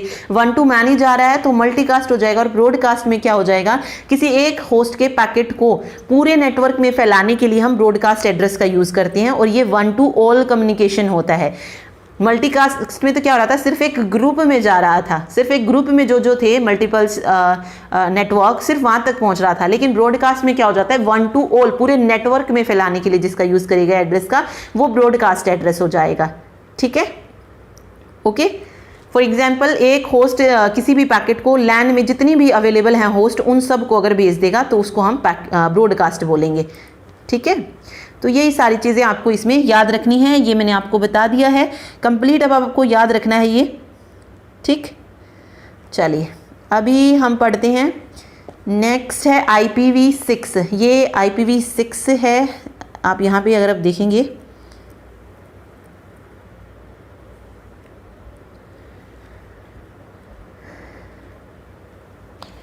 अब देखिए जैसे जैसे इंटरनेट डेवलप होता गया तो IP का जो है एक और वर्जन आ गया IPv6। ये IPv4 से जो है कहीं ज़्यादा बेटर है। ओके, तो इसमें अगर आप देखेंगे तो इसका जो वर्जन दिया गया है यहाँ पे ये 4 बिट्स का है। वर्जन का मतलब जो IPv6 है इंटरनेट प्रोटोकॉल का जो 6th वर्जन है वो कितने बिट्स का है, 4 बिट्स का है। ओके, तो ये इंडिकेट करता है वर्जन ऑफ इंटरनेट प्रोटोकॉल। ठीक है, दूसरा है प्रायोरिटी और ट्रैफिक क्लास। प्रायोरिटी और ट्रैफिक क्लास इसमें जो है ये इंडिकेट करती है 8 बिट्स को।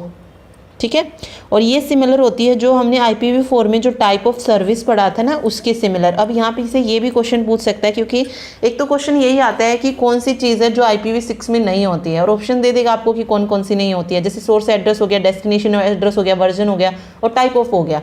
ठीक है, टाइप ऑफ सर्विस। अब हमें पता है टाइप ऑफ सर्विस 4 में तो होती है लेकिन 6 में नहीं होती है, तो वो वहाँ पे राइट आंसर हो जाएगा। एक तो इस तरीके से पूछ सकता है, ये आ सकता है कि कौन सी चीज़ है IPv6 में जो टाइप ऑफ सर्विस की तरह एक्ट करती है, मतलब उस जैसी होती है, तो वो प्राइवेट या ट्रैफिक क्लास हो जाएगा जो कि 8 बिट्स की होती है। ओके, फिर इसमें एक फ्लो लेवल होता है। फ्लो लेवल जो होता है ये 20 बिट्स का होता है। फिर ना ये पूछा जाता है कि जो इसका वर्जन है IP वो कितने बिट्स का होता है। जैसे हमने IP की जो IP पढ़ा IPv4 वो 32 बिट्स का था, तो IPv6 कितने बिट्स का हो जाएगा, 128 बिट्स का हो जाएगा। तो ये चीज़ इसमें आपको याद रखनी है। इसके अलावा इसमें पेलोड लेंथ होती है। पेलोड लेंथ की अगर हम बात करें तो ये 16 बिट्स होती है यहाँ पे पेलोड लेंथ। ठीक है, फिर नेक्स्ट हेडर होता है और इसमें होप लिमिट होती है, 8 बिट्स होती है नेक्स्ट हेडर, और होप लिमिट होती है इसमें 8 बिट्स की। होप लिमिट जो है बिल्कुल सेम होती है जैसे टाइम टू लीव होता है ना किसमें, TTL किसमें होता है IPv4 में, होप लिमिट उसकी तरह ही होती है। ठीक है, और नेक्स्ट हेडर जो है ये इंडिकेट कर दिया टाइप ऑफ एक्सटेंशन हेडर अगर प्रेजेंट है तो। ठीक, सच, चलिए फिर इसमें सोर्स एड्रेस दिया है। सोर्स एड्रेस जो है ये 128 बिट्स का होता है, और डेस्टिनेशन एड्रेस भी 128 का बिट्स का जो है यहाँ पे दिया गया है। फिर एक एक्सटेंशन हेडर है, ये 1 का होता है, एक्सटेंशन हेडर 1 दिया गया है इसमें, ठीक है। और भी एक्सटेंशन कर सकते हैं, एक्सटेंशन हेडर 1, एक्सटेंशन हेडर 2, मतलब हेडर n तक जो हम कर सकते हैं एक्सटेंशन, ठीक। तो ये इसमें चीज़ें बस इसमें आपको याद रखनी है, ठीक है। कि इसमें क्या है, होप लिमिट जैसे आपको मैंने बताया TTL की तरह होता है, टाइम टू लीव की तरह होता है, प्रायोरिटी जो होता है ये टाइप ऑफ सर्विस की तरह होता है। इसके अलावा इसमें वर्जन होता है, प्रायोरिटी हो जाएगा, traffic class, flow level, payload length होता है, नेक्स्ट एड्रेस होता है, होप लिमिट, सोर्स एड्रेस और डेस्टिनेशन एड्रेस उसमें भी होती हैं, ओके। तो जिसमें क्या क्या होता है ये चीज़ बस इसमें आपको याद रखनी है ये, ठीक। चलिए आगे DVR और लिंक स्टेट राउटिंग का वो दिया गया है। डिस्टेंस वेक्टर राउटिंग जो होती है ये सेंड करती है पूरी टेबल को, ओके। और लिंक स्टेट सिर्फ लिंक स्टेट इन्फॉर्मेशन को सेंड करती है। इसमें कन्वर्जेंस स्लो होता है, इसमें फास्ट कन्वर्जेंस होता है, okay. Susceptible to routing loops और less susceptible. Update the sometimes sent using broadcast, always use multicast for routing update, ठीक है। जब मतलब अपडेट के लिए हम ब्रॉडकास्ट का यूज़ करते हैं इसमें। Does not know the network, DVR जो है डिस्टेंस वेक्टर राउटिंग, ये टोपोलॉजी के बारे में नहीं जानती और ये पूरा एंटायर नेटवर्क टोपोलॉजी को जानती है। सिंपल होता है, सिंपलर है टू कॉन्फ़िगर और can be harder to configure. Example इसमें RIP, IGRP ये डिस्टेंस वेक्टर राउटिंग फुल मतलब डिस्टेंस वेक्टर राइटिंग पे होती है प्रोटोकॉल, और OSPF और ISIS ये LSR पे होते हैं, ओके। तो कौन सा प्रोटोकॉल किस पे होता है ये बस आपको पता होना चाहिए। आगे आप देखेंगे तो TCP हेडर दिया है हमें ये, इसमें देखिए क्या क्या होता है। TCP वही ट्रांसमिशन कंट्रोल प्रोटोकॉल का जो हेडर होता है, इससे क्वेश्चन आ जाते हैं, ओके। तो इसमें देखेंगे अगर आप हेडर और डाटा 22 16 बिट बाइट्स का होता है। यहाँ पे जो सोर्स पोर्ट एड्रेस होता है वो 16 बिट की फील्ड होती है इसमें, और ये आइडेंटिफाई करती है port of the sending application, यानी कि जो सेंड कर रही है एप्लीकेशन उसका पोर्ट नंबर क्या है, ओके। डेस्टिनेशन पोर्ट एड्रेस का मतलब क्या है, डेस्टिनेशन पोर्ट जो होता है ये भी 16 बिट फील्ड का होता है, और ये आइडेंटिफाई करती है port of the receiving application, ठीक है, यानी कि जिसने रिसीव किया एप्लीकेशन उसके पोर्ट को, ठीक। उसके बाद यहाँ पे अगर आप देखेंगे तो सीक्वेंस नंबर दिया गया है। सीक्वेंस नंबर 32 बिट फील्ड का होता है, और TCP जो है ये असाइन करता है एक unique sequence number to each byte of data contained in the TCP segment, यानी कि हर एक डाटा जो TCP सेगमेंट में है उसको एक यूनिक सीक्वेंस नंबर जो है दिया जाता है। एक्नॉलेजमेंट नंबर है, ये भी 32 बिट्स का होता है, और ये कंटेन करती है मतलब कि रिसीवर जो है क्या रिसीव करेगा next one from the sender, acknowledgement, ठीक है। फिर इसमें हेडर लेंथ दिया गया है। हेडर लेंथ ये 4 बिट का होता है, ये कंटेन करता है length of the TCP header, और साथ में ये जानना भी इसका काम होता है कि एक्चुअल जो है डाटा वो कहाँ से आ रहा है, तो हेडर लेंथ मतलब एक्चुअल डाटा कैसा है। फिर यहाँ पे अगर आप देखेंगे 6 बिट्स जो हैं इसमें रिजर्व्ड होती हैं, ठीक है, 6 बिट्स जो हैं वो रिजर्व्ड होती हैं इसमें। URG होगी, एक्नॉलेजमेंट होगी, PSH होगी, RST होगी, SYN होगी और FIN होगी। जैसे सबसे पहले दिया है urgent basis, URG urgent basis पे, ओके। इस बिट का हम यूज़ करते हैं to treat certain data on an urgent basis, यानी कि कोई डाटा अगर हमें अर्जेंट बेसिस पे चाहिए तो उसके लिए जो है इस बिट का यूज़ किया जाता है, ठीक है। फिर एक्नॉलेजमेंट बिट है। एक्नॉलेजमेंट बिट जो है ये इंडिकेट करती है कि जो एक्नॉलेजमेंट नंबर फील्ड है वो वैलिड है या नहीं है। पुश बिट का यूज़ किया जाता है to push the entire buffer immediately to the receiving application. फिर RST है, यहाँ पे RST मतलब RST हम क्यों यूज़ करते हैं, रीसेट करने के लिए TCP कनेक्शन के लिए। और SYN क्या हो जाएगा, सिंक्रोनाइज बिट होती है ये, ठीक है, सिंक्रोनाइज करने के लिए सीक्वेंस नंबर को। और FIN होता है फिन का हम यूज़ करते हैं to terminate the TCP connection को फिनिश करने के लिए, ठीक है। ये अर्जेंट के लिए हो गया, ये एक्नॉलेजमेंट के लिए, ये पुश करने के लिए, ये रीसेट के लिए, ये सिंक्रोनाइज के लिए और ये फिनिश करने के लिए, ठीक है। फिर यहाँ पे विंडो साइज़ की अगर हम बात करें तो विंडो साइज़ भी जो है 16 बिट का होता है, और ये जो भी रिसीविंग विंडो होगी जो सेंडर ने सेंड की होगी उसके साइज से रिलेटेड होता है। चेकसम जो है ये 16 बिट की होती है, और एरर कंट्रोल के लिए हम चेकसम का यूज़ करते हैं। फिर यहाँ पे एक अर्जेंट पॉइंटर दिया है, अर्जेंट पॉइंटर भी 16 बिट का होता है, ठीक है। फिर ऑप्शन एंड पैडिंग है, ये अप टू 40 बिट्स होता है। तो इसमें जो है TCP हेडर में डायरेक्ट आपसे सोर्स पोर्ट एड्रेस पूछ सकता है, डेस्टिनेशन पूछ सकता है, या हेडर का साइज़ कितना होता है, तो हेडर का साइज़ 20 to 60 बाइट होता है, ठीक है भाई, 20 मिनिमम 60 मैक्सिमम ऐसे पूछ सकता है ये, ओके। तो ये चीज़ें बस इसमें आपको याद रखनी है। आगे फिर हेडर दिया है, सॉरी UDP का दिया है। आगे आप यूडीपी देखेंगे तो यूडीपी हेडर अगर आप देखेंगे तो 8 बाइट का होता है। बस ये चीज़ इसमें आपको याद रखनी है कि जो हमारा टीसीपी हेडर होता है वो कितने बाइट का होता है और यूडीपी हेडर कितने बाइट का होता है। 20 to 60 होता है और यूडीपी 8 बाइट का होता है। ओके, चलिए आगे देखिए। इसमें भी source port, destination port, length और चेकसम होती हैं 16 बिट, 16 बिट, 16 बिट, 16 बिट। ये चारों जो होती हैं 16 बिट की होती हैं। यहाँ पे अगर आपने देखा तो सोर्स पोर्ट और डेस्टिनेशन पोर्ट तो 16 बिट के होते हैं, चेकसम भी 16 बिट का होता है और साथ में यहाँ पे लेंथ थी 16 बिट के। ठीक है, यहाँ पे अगर आप देखेंगे तो कुछ एक्स्ट्रा चीज़ें हैं। लेंथ यहाँ पे हेडर की लेंथ 4 बिट है, रिजर्व 6 बिट है, विंडो का साइज 16 बिट हो गया, अर्जेंट पॉइंटर 16 बिट हो गया, फिर सीक्वेंस नंबर और एक्नॉलेजमेंट नंबर है जो कि 32 बिट्स के हैं। ठीक है, ऑप्शन एंड पैडिंग है, ये अप टू 40 बाइट्स तक होते हैं। तो इस तरीके से बस आपको इनको याद रखना है कि किसमें क्या होता है। चलिए अभी हम आते हैं क्वेश्चन पे। तो कंप्लीट जो हमारा था वो हमने पढ़ लिया है। एक मिनट देखिए, क्वेश्चन करेंगे अब। सबसे पहले मैच करना है, ओएसआई मॉडल से रिलेटेड दिया है। एक में आप देखेंगे तो डिवाइस दी हैं, डिवाइस को मैच करना है और दूसरे में जो है इनकी डाटा यूनिट्स के बारे में दिया गया है, मैसेज सेगमेंट वगैरह, इनको करना है मैच। ठीक है, तो देखिए सबसे पहले हब है। हब कहाँ पे काम करता है? हब फिजिकल लेयर पे काम करता है। ठीक है, ब्रिज जो है ये कहाँ पे काम करता है? ब्रिज डाटा लिंक लेयर पे होता है, राउटर नेटवर्क लेयर पे होता है और सर्वर एप्लीकेशन लेयर पे होता है। तो 1 2 3 4 इसका करेक्ट आंसर हो जाएगा। फिर मैसेज जो यूनिट हम यूज़ करते हैं, डाटा यूनिट, ये कहाँ पे यूज़ करते हैं? एप्लीकेशन पे यूज़ करते हैं। सेगमेंट हम ट्रांसपोर्ट लेयर पे यूज़ करते हैं। डाटाग्राम कहाँ पे यूज़ होती है? डाटाग्राम और एक और था ना, क्या बोलते हैं उसको, पैकेट्स। हाँ, पैकेट्स हम ये नेटवर्क पे यूज़ होते हैं और लिंक लेयर पे हम फ्रेम का यूज़ करते हैं। ठीक है, तो यहाँ पे कौन सा हो जाएगा? ए का 4th जहाँ पे बन रहा होगा और बी का 3। ठीक है, सब में बन रहे तो ओके। लास्ट का देखते हैं, ट्रांसपोर्ट का जो है 2nd जिसमें होगा सेगमेंट। ओके, सी ऑप्शन जो है यहाँ पे करेक्ट हो जाएगा। ठीक है, तो देख लीजिए इनमें देख लेते हैं हम किसमें कौन सा प्रोटोकॉल, कौन सी डिवाइस जिसमें यूज़ होती है। तो एसआई मॉडल की लेयर दी गई है, लेयर 1 हो गई, लेयर 2 हो गई, लेयर 3 इंटरनेट हो जाती है। नेटवर्क एक्सेस क्यों दे रखा है यहाँ पे? लेयर 1 जो होती है फिजिकल के लिए हम यूज़ करते हैं, फिजिकल लेयर। लेयर 2 जो है हम DLL के लिए यूज़ करते हैं। लेयर 3 हमारी नेटवर्क लेयर होती है। लेयर 4 ओके, लेयर 4 ट्रांसपोर्ट होती है, इसमें अलग लगा हुआ है।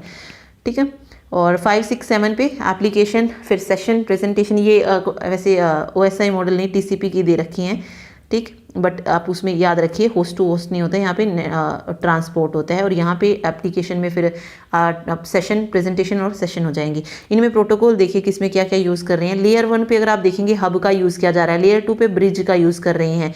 लेयर 3 पे राउटर और फायरवॉल हो जाएगा। लेयर 4 पे गेटवे हो जाएगा और यहाँ पे सर्वर यूज़ करेंगे हम, web server, mail server, browser, mail cloud, इन डिवाइस का। ठीक है, लेयर 1 पे जो प्रोटोकॉल यूज़ करते हैं ईथरनेट और टोकन रिंग है। लेयर 2 पे ARP, मैक एड्रेस में चेंज करने के लिए, और एक रिवर्स वाला यूज़ करेंगे हम। ठीक है, रेजोल्यूशन प्रोटोकॉल। लेयर 3 पे IP, ICMP, IGMP हो जाएंगे। लेयर 4 पे TCP, UDP हो जाएंगे और 5 6 7 पे DNS, DHCP, फिर HTTP हो गया, SMTP हो गया, FTP हो गया। ये हम एप्लीकेशन लेयर पे यूज़ करते हैं। ओके, तो ये चीज़ बस पता होनी चाहिए। इसमें एक और इसमें हम देख रहे हैं यहाँ पे इसकी डाटा यूनिट्स दी गई हैं। जैसे फिजिकल लेयर पे अगर आप देखेंगे तो बिट्स होती है, डाटा लिंक लेयर पे फ्रेम्स होती है, नेटवर्क पे पैकेट्स होती है, ट्रांसपोर्ट लेयर पे डाटा यूनिट्स सेगमेंट होती है और इन पे तीनों पे डाटा होती है। ठीक है, ये मीडिया लेयर होती हैं और ये होस्ट लेयर होती हैं। या फिर ऊपर वाली का एक और हमने पढ़ा था, ये सॉफ्टवेयर पे काम करती है और नीचे वाली हार्डवेयर पे, और ट्रांसपोर्ट लेयर को OSI मॉडल का हार्ट कहा जाता है। ठीक है, चलिए आगे देखिए। Which of the following device is use to connect multiple device to a network and does not stop broadcast traffic. दूसरा है device which connect dissimilar LAN of different topology using different set of communication protocol so that information can flow from one to another is called. इसमें 2 question हमसे पूछे गए हैं। Network devices दी गई हमें, switch हो गई, ब्रिज हो गई, गेटवे हो गई, राउटर हो गई। तो इनको भी थोड़ा पढ़ लेते हैं फिर देखते हैं क्वेश्चंस को। तो नेटवर्क डिवाइस देखिए, हब हो गया, स्विच, रिपीटर, राउटर, ब्रिज और गेटवे होती हैं। सबसे पहले हम बात कर रहे हैं राउटर की। तो राउटर क्या होता है? एक कंप्यूटर होता है। Router is a computer whose software and hardware are usually tailored to the task of routing and forwarding. मतलब जिसका काम होता है राउटिंग और फॉरवर्डिंग का, वो राउटर होता है। This device route the information packet between 2 or more physically or logically connected networks. ठीक है, ये डिवाइस क्या करती है, इन्फॉर्मेशन को एक से दूसरी जगह पर लाती है जो कि एक दूसरे से कनेक्ट होते हैं। It is different from bridge as this use logic, ये मतलब ब्रिज का काम भी यही है, लेकिन डिफरेंस क्या है इसमें कि ब्रिज जो है लॉजिकल एड्रेस को यूज़ करता है और नहीं सॉरी राउटर जो है ब्रिज नहीं, लॉजिकल एड्रेस तो राउटर यूज़ करता है ना, नेटवर्क लेयर पे है, और ब्रिज जो होता है ये डीएलएल पे होता है। तो डीएलएल पे कौन सा होता है, मैक एड्रेस होता है, और मैक एड्रेस कैसा होता है, फिजिकल होता है। तो यहाँ पे ये थोड़ा सा मिस्टेक है, राउटर जो है ये यूज़ करता है लॉजिकल एड्रेस को और ब्रिज यूज़ करता है फिजिकल एड्रेस को, ठीक है।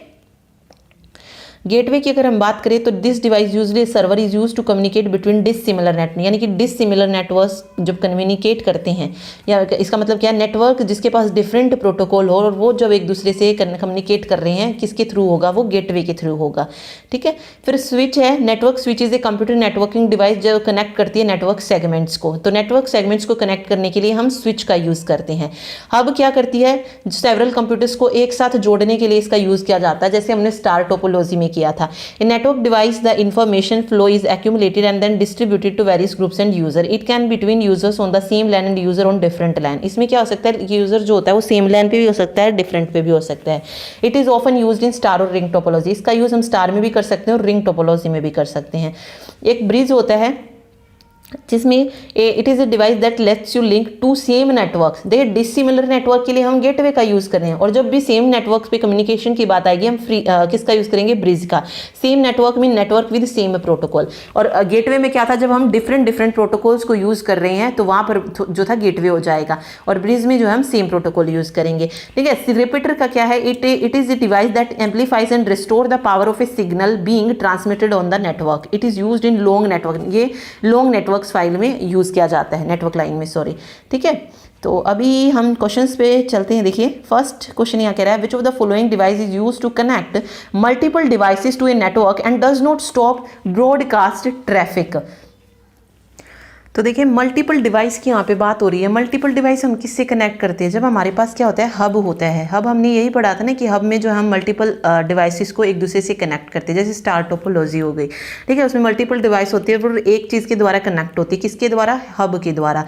ओके, तो हब यहाँ पे ये करेक्ट हो जाएगा।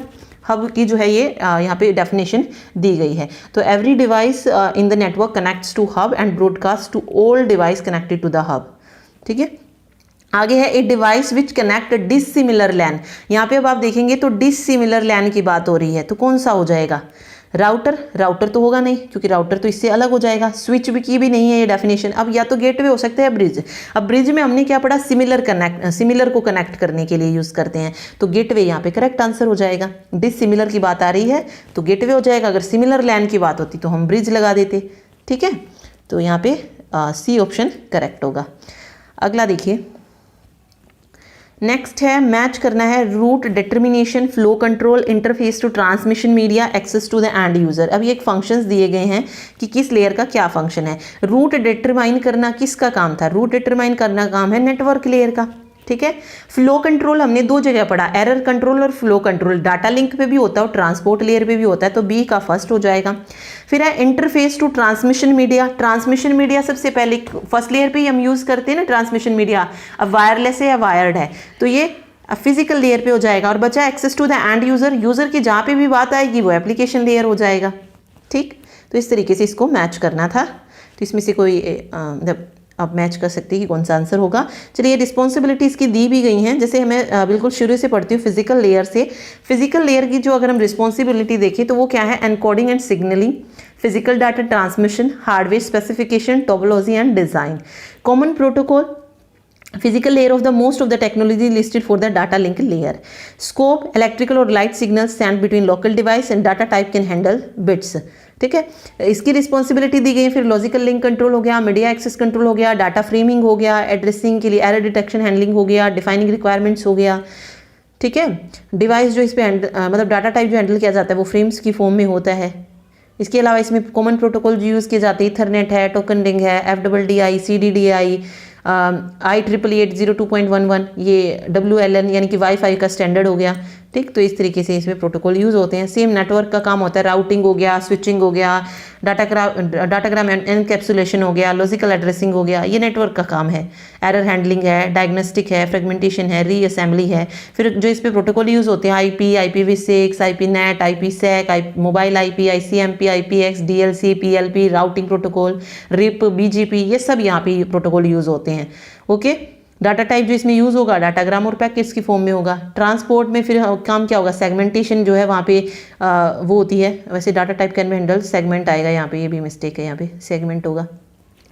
Multiplexing, D multiplexing, segmentation, connection, reassemble, error control, flow control, ये भी होता है ट्रांसपोर्ट लेयर पे। इसमें जो प्रोटोकॉल यूज़ होते हैं कॉमनली TCP और UDP होते हैं। SPX हो गया, NetBEUI हो गया, NBF हो गया। ओके। तो ये जो नए नए आप पढ़ रहे हैं ना, ये ज़रूर याद रखिए क्योंकि क्वेश्चन नया यहीं से बनेगा। अदरवाइज तो सब पता ही है कि किस पे कौन सा यूज़ होता है। सेशन में आप देखेंगे तो सेशन एस्टेब्लिशमेंट, मैनेजमेंट, टर्मिनेशन, ठीक है। Okay. Data can be handle session या डाटा आप कह सकते हैं सिंपल। तो ये कंप्रेशन, डिकम्प्रेशन, ये प्रेजेंटेशन लेयर में चले जाएंगे, इंक्रिप्शन वाली। एप्लीकेशन में फिर यूज़र एप्लीकेशन सर्विस, इसमें जो प्रोटोकॉल यूज़ होते हैं DNS, NFS, इनके प्रोटोकॉल याद रखिए। जैसे प्रेजेंटेशन में SSL होता है, ठीक है। इसमें नेट बायोस हो गया, सॉकेट हो गया। सॉकेट पूछा जाते हैं किस लेयर पे वर्क करते हैं, तो सेशन में होते हैं ये। RPC हो गया, नेम्ड पाइप हो गया, ये सब सेशन में के प्रोटोकॉल होते हैं, ठीक। तो ये चीज़ें बस इसमें याद रखिएगा। चलिए अगला देखिए, which of the following is not true, इनमें से जो ट्रू नहीं है वो बताना है। Ring topology of N device contain N-1 drop line and N ring cable, ठीक है। मान लीजिए मेरे पास ये रिंग है, रिंग टोपोलॉजी मैंने यहाँ पे बनाई है। यहाँ पे अगर आप देखेंगे तो मेरे पास कितनी डिवाइस हैं, 4 डिवाइस हैं। तो ये क्या N-1 ड्रॉप लाइन है। एक्चुअल में देखिए रिंग टोपोलॉजी आप कुछ इस तरीके से कर सकते हैं। ये हो गया एक ये हो गया, एक ये और एक ये, और इसको हम एक रिंग के द्वारा इस तरीके से जोड़ रहे हैं, ठीक है। और ये जो डिवाइस कनेक्ट है ये किसके द्वारा जुड़ी हुई है, ड्रॉप लाइन के द्वारा। तो अब यहाँ पे जितनी नंबर ऑफ डिवाइस होंगी उतनी नंबर हमारे पास ड्रॉप लाइन बनेगी ना, ठीक है। लेकिन N रिंग केबल्स हो ऐसा तो नहीं है, ठीक है। तो मैं देखिए मेरे पास अगर 4 डिवाइस है रिंग टोपोलॉजी में, तो ये कितनी ड्रॉप लाइन आएंगी, 4 ही ड्रॉप लाइन आएगी। और रिंग केबल कितनी रहेगी, 1 रहेगी, ठीक है। लेकिन यहाँ पे ये कह रहा है कि N-1 ड्रॉप लाइन, यानी कि 3 ड्रॉप लाइन बने और 4 ही रिंग केबल हो। तो ये क्या हो जाएगा, गलत हो जाएगा, ठीक है। इनमें से जो ट्रू नहीं है वो बताना है। ट्रू नहीं है तो ये ट्रू नहीं है, ठीक है। नॉट ट्रू है ना ये, तो ये हो जाएगा। अगला है bus topology of N device needs 1 drop line. अब मेरे पास बस टोपोलॉजी है, मान लीजिए मैंने कुछ इस तरीके से बनाई है। ये 3 डिवाइस मान ली मैंने ले ली, ठीक है। अब इसमें एन डिवाइस यानी कि 3 डिवाइस हैं। इसके लिए क्या सिर्फ एक ही ड्रॉप लाइन की जरूरत है, नहीं। ड्रॉप लाइन कौन सी होती है, जिसके द्वारा ये हमारे सिस्टम कनेक्ट है, ये ड्रॉप लाइन होती है। तो अगर मेरे पास 3 डिवाइस हैं तो 3 ही तो ड्रॉप लाइन बन रही है ना, तो 1 ड्रॉप लाइन तो नहीं बन रही, 3 ड्रॉप लाइन बनेगी। और बैकबोन केबल क्या एन है, नहीं। बैकबोन केबल की बात करें तो सिर्फ एक ही बैकबोन केबल है हमारे पास, ठीक है। तो 1 जो है बैकबोन केबल हो जाएगी। अगेन ये भी क्या हो गया, रॉन्ग हो जाएगा, ठीक है। अगला है star topology of N device contain N+1 link. अब मेरे पास स्टार टोपोलॉजी की हम बात कर रहे हैं। ये हब है, ये एक इससे जुड़ा हुआ है, ये एक इससे जुड़ा हुआ है, एक इससे जुड़ा हुआ है और एक इससे जुड़ा हुआ है। इसमें देखिए अब मेरे पास N डिवाइस यानी कि 4 डिवाइस है। क्या मेरे पास लिंक भी 4 हैं और N पोर्ट्स हैं। पोर्ट्स देखिए कितने हैं, तो इसमें देखिए N डिवाइस है यानी कि 4 डिवाइस है। तो ये कितने लिंक कंटेन कर रही हैं, 4 ही तो लिंक कंटेन करेगी। ये एक लिंक हब से यहाँ से जुड़ी हुई है, दूसरा लिंक ये, तीसरा ये, 4 मतलब 4 लिंक ही हमें ज़रूरत है, 5 की ज़रूरत तो नहीं है। तो ये भी गलत हो जाएगा। नंबर ऑफ पोर्ट्स की अगर मैं बात करूँ तो जितने लिंक होंगे उतने ही नंबर पोर्ट्स, यानी कि एक लिंक के लिए एक पोर्ट की ज़रूरत पड़ती है। तो N पोर्ट्स यहाँ पे बिल्कुल सही है। जितनी हमारी डिवाइस होंगी उतनी ही पोर्ट्स की हमें ज़रूरत पड़ेगी और उतनी ही लिंक बनेंगे, ठीक है। तो स्टार में ये चीज़ आपको याद रखनी है।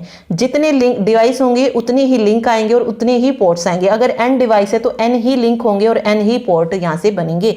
तो तीनों ही क्या है, ट्रू नहीं है। तो ऑल ऑफ दीज इसका करेक्ट आंसर हो जाएगा, ठीक है। यहाँ पे अगर आप देखेंगे तो ये बिल्कुल ऐसे ही दिया गया है। स्विच है, ये यहाँ से जुड़े हुए हैं। तो अगर मैंने 4 डिवाइस ली हैं तो 4 ही लिंक हैं और यहाँ पे 2N जो है यहाँ पे पोर्ट बन जाएंगे, ठीक है। N पोर्ट्स आएगा, वैसे 2N नहीं है, N पोर्ट्स बनेंगे। 4 लिंक एंड 4 पोर्ट्स। आगे बस टोपोलॉजी है, N ड्रॉप लाइन है, मतलब जितनी डिवाइस होंगी उतनी ड्रॉप लाइन होगी और एक बैकबोन केबल बनेगी। रिंग टोपोलॉजी में रिंग तो एक रहेगी लेकिन जितनी डिवाइस होंगी उतनी ही हमारे पास ड्रॉप लाइन्स आ जाएंगी, ठीक है। फिर टोपोलॉजी का है, मैश टोपोलॉजी में क्या होता है, every device is connected to another device via a particular channel, ये हमें पता है। Okay, if suppose N number of device are connected with each other in a mesh, total number of ports are required. तो मान लीजिए N device है तो port कितनी जरूरत पड़ेगी, n-1 की जरूरत पड़ेगी। ओके, यानी कि अगर मेरे पास 5 डिवाइसेस हैं तो पोर्ट कितने चाहिएंगे, 4 चाहिएंगे। और इसी में अगर मुझे लिंक निकालना हो तो लिंक का फॉर्मूला होता है n(n-1/2). ठीक, तो बस ये चीज़ इसमें आपको याद रखनी है। नेक्स्ट क्वेश्चन हमारा यही कहता है कि how many maximum link can be created in a mesh topology network of n computer. Link create करने हैं यहाँ पे n कंप्यूटर से, तो कितने हो जाएंगे, n(n-1/2). अगर यहीं पे हमसे वो पोर्ट पूछता तो सिंपल n-1 करेक्ट हो जाता। ठीक है, तो फर्स्ट ऑप्शन यहाँ पे करेक्ट हो जाएगा इसका। अगला है twisted pair cable transmit signal in the form of infrared light, light, radio wave, electric current. Twisted pair cable में जो सिग्नल ट्रांसमिट होता है किसकी फॉर्म में होता है, इलेक्ट्रिक करंट की फॉर्म में होता है, ना तो रेडियो वेव में होता है, ना लाइट में, ना ही इंफ्रारेड लाइट में। ओके, तो ट्विस्टेड पेयर जो होती है ये 2 इंसुलेटेड कॉपर से बनती है with twisted together. It is also used for voice and data communication. Twisted pair cable transmit signal in the form of electric current. ठीक है, अगला है which of the following is not a LAN technology, Ethernet, token ring, fibre distributed data interface, frame ray. इनमें से जो लैन technology नहीं है वो बतानी थी। तो ईथरनेट और टोकन रिंग तो है ही लैन टेक्नोलॉजी। फ्रेम रिले भी क्या है, लैन टेक्नोलॉजी है। नहीं सॉरी, फ्रेम रिले जो है ये वैन टेक्नोलॉजी है। वैन नहीं, मैन, वैन, हाँ वैन टेक्नोलॉजी है। ओके, वैन टेक्नोलॉजी है फ्रेम रिले, तो राइट आंसर ये हो जाएगा। यहाँ पे दिया गया देखिए, ईथरनेट का स्टैंडर्ड याद रखिए, IEEE 80.23.3 इसका स्टैंडर्ड होता है। ईथरनेट यूज करता है CSMA CD को, यानी कि carrier sense multiple access collision detection technology को, टू डिटेक्ट कोलिजन से।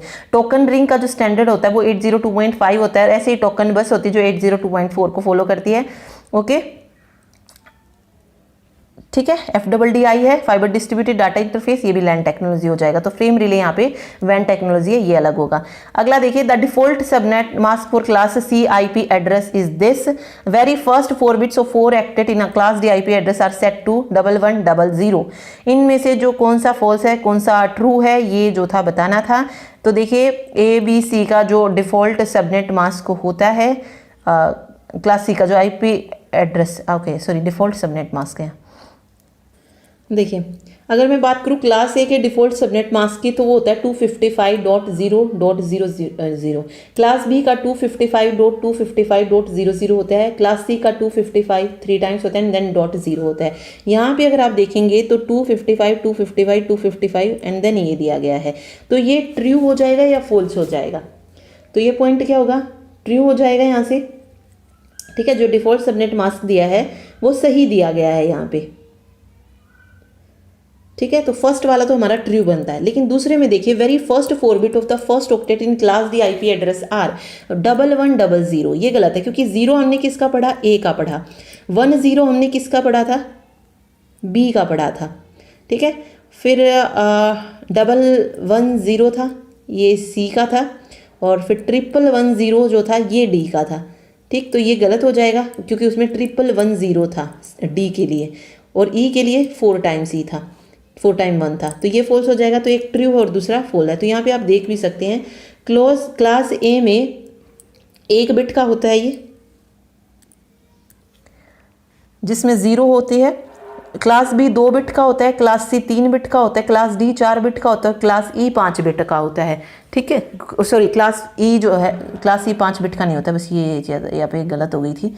ये होता है 4 टाइम 1 होता है, 4 बिट में ही। ठीक है, 4 टाइम 1 होता है, इस तरीके से रिजर्व होता है 4 बिट में।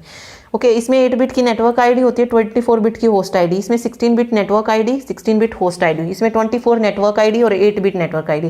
फिर मल्टीकास्ट के लिए पूछा जाए तो क्लास D होती है, और रिजर्व जो होती है वो क्लास E होती है। ओके, तो ये याद रखिएगा। आगे फिर इसमें स्टार्ट और एंडिंग साइज दिया, जो हम पहले ऊपर पढ़ चुके हैं, मैंने आपको बताई थी, वो टेबल जरूर आपको याद रखनी है, तो वही इसमें दिया गया है। आगे है, a web browser is an example of protocol, cookies, client या सर्वर। वेब ब्राउजर किसके एग्जांपल होता है, सर्वर का होता है, नहीं सॉरी, वेब ब्राउजर क्लाइंट का एग्जांपल होता है। ठीक है, क्लाइंट का हो जाएगा।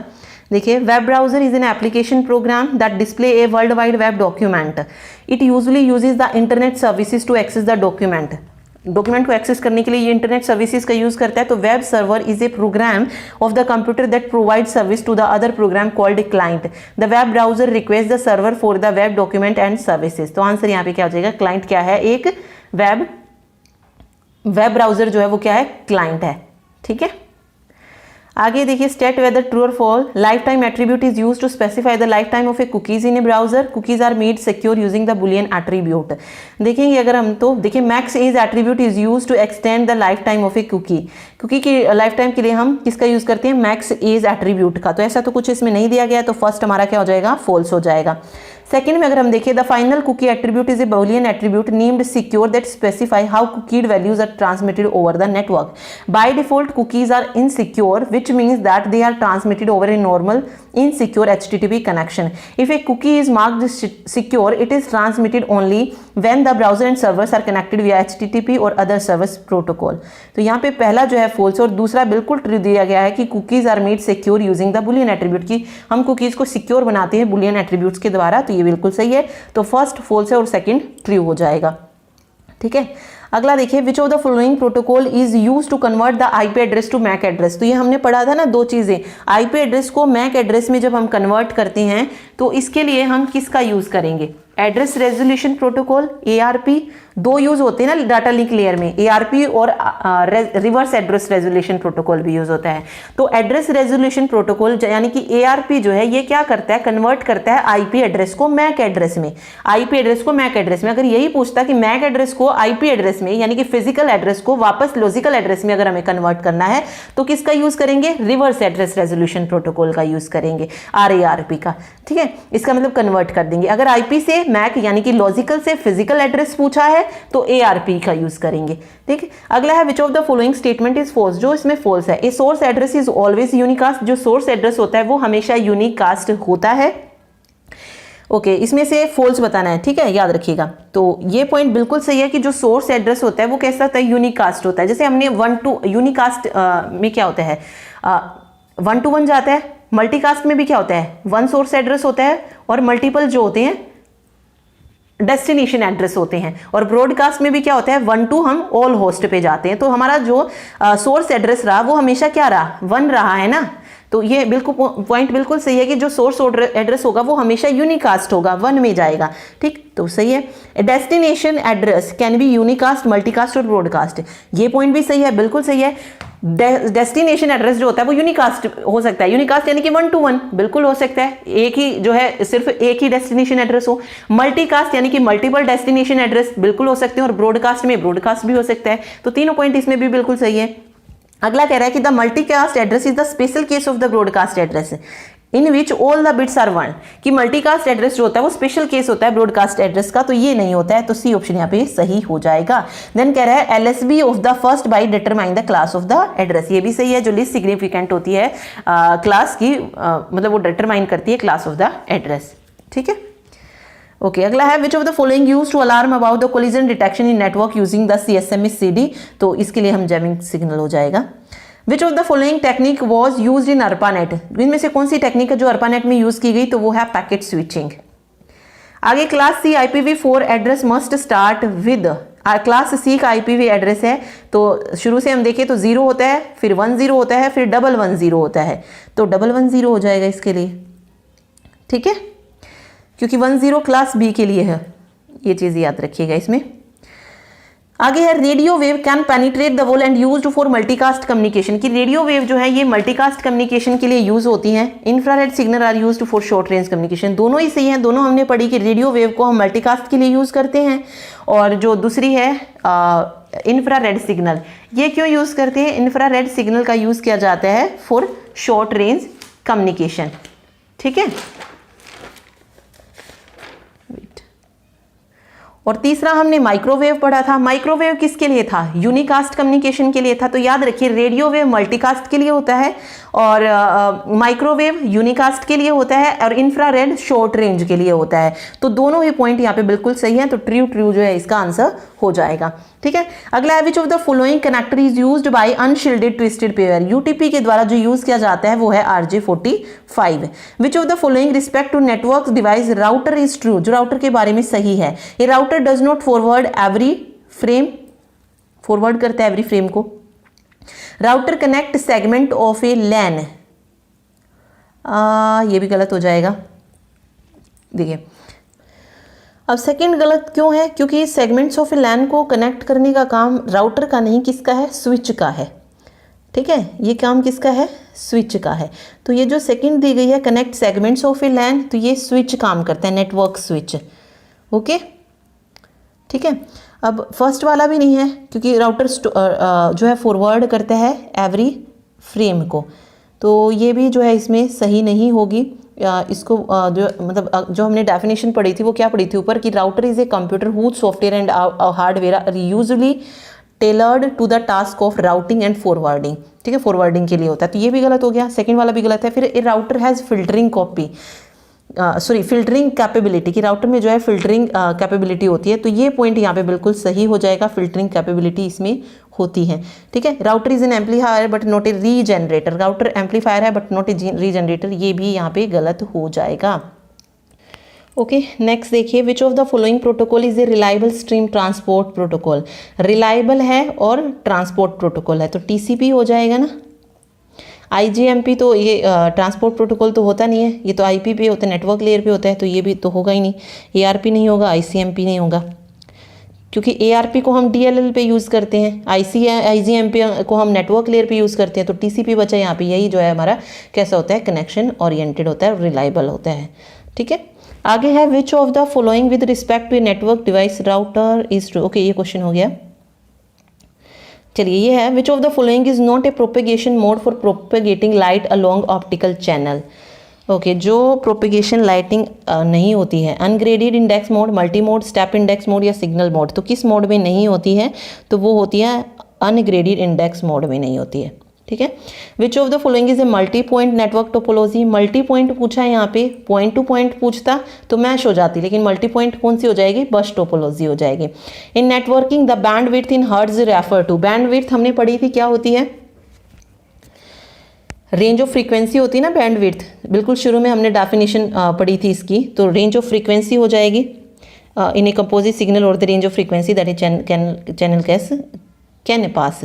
ओके, बिट ए ट्रेवल, तो ये तो बिट रेट हो जाता है, फिर the speed of bit transmission in channel और लिंक दिया गया, सोर्स टू डेस्टिनेशन दिया गया, तो यहाँ पे सी जो है यहाँ पे सही हो जाएगी।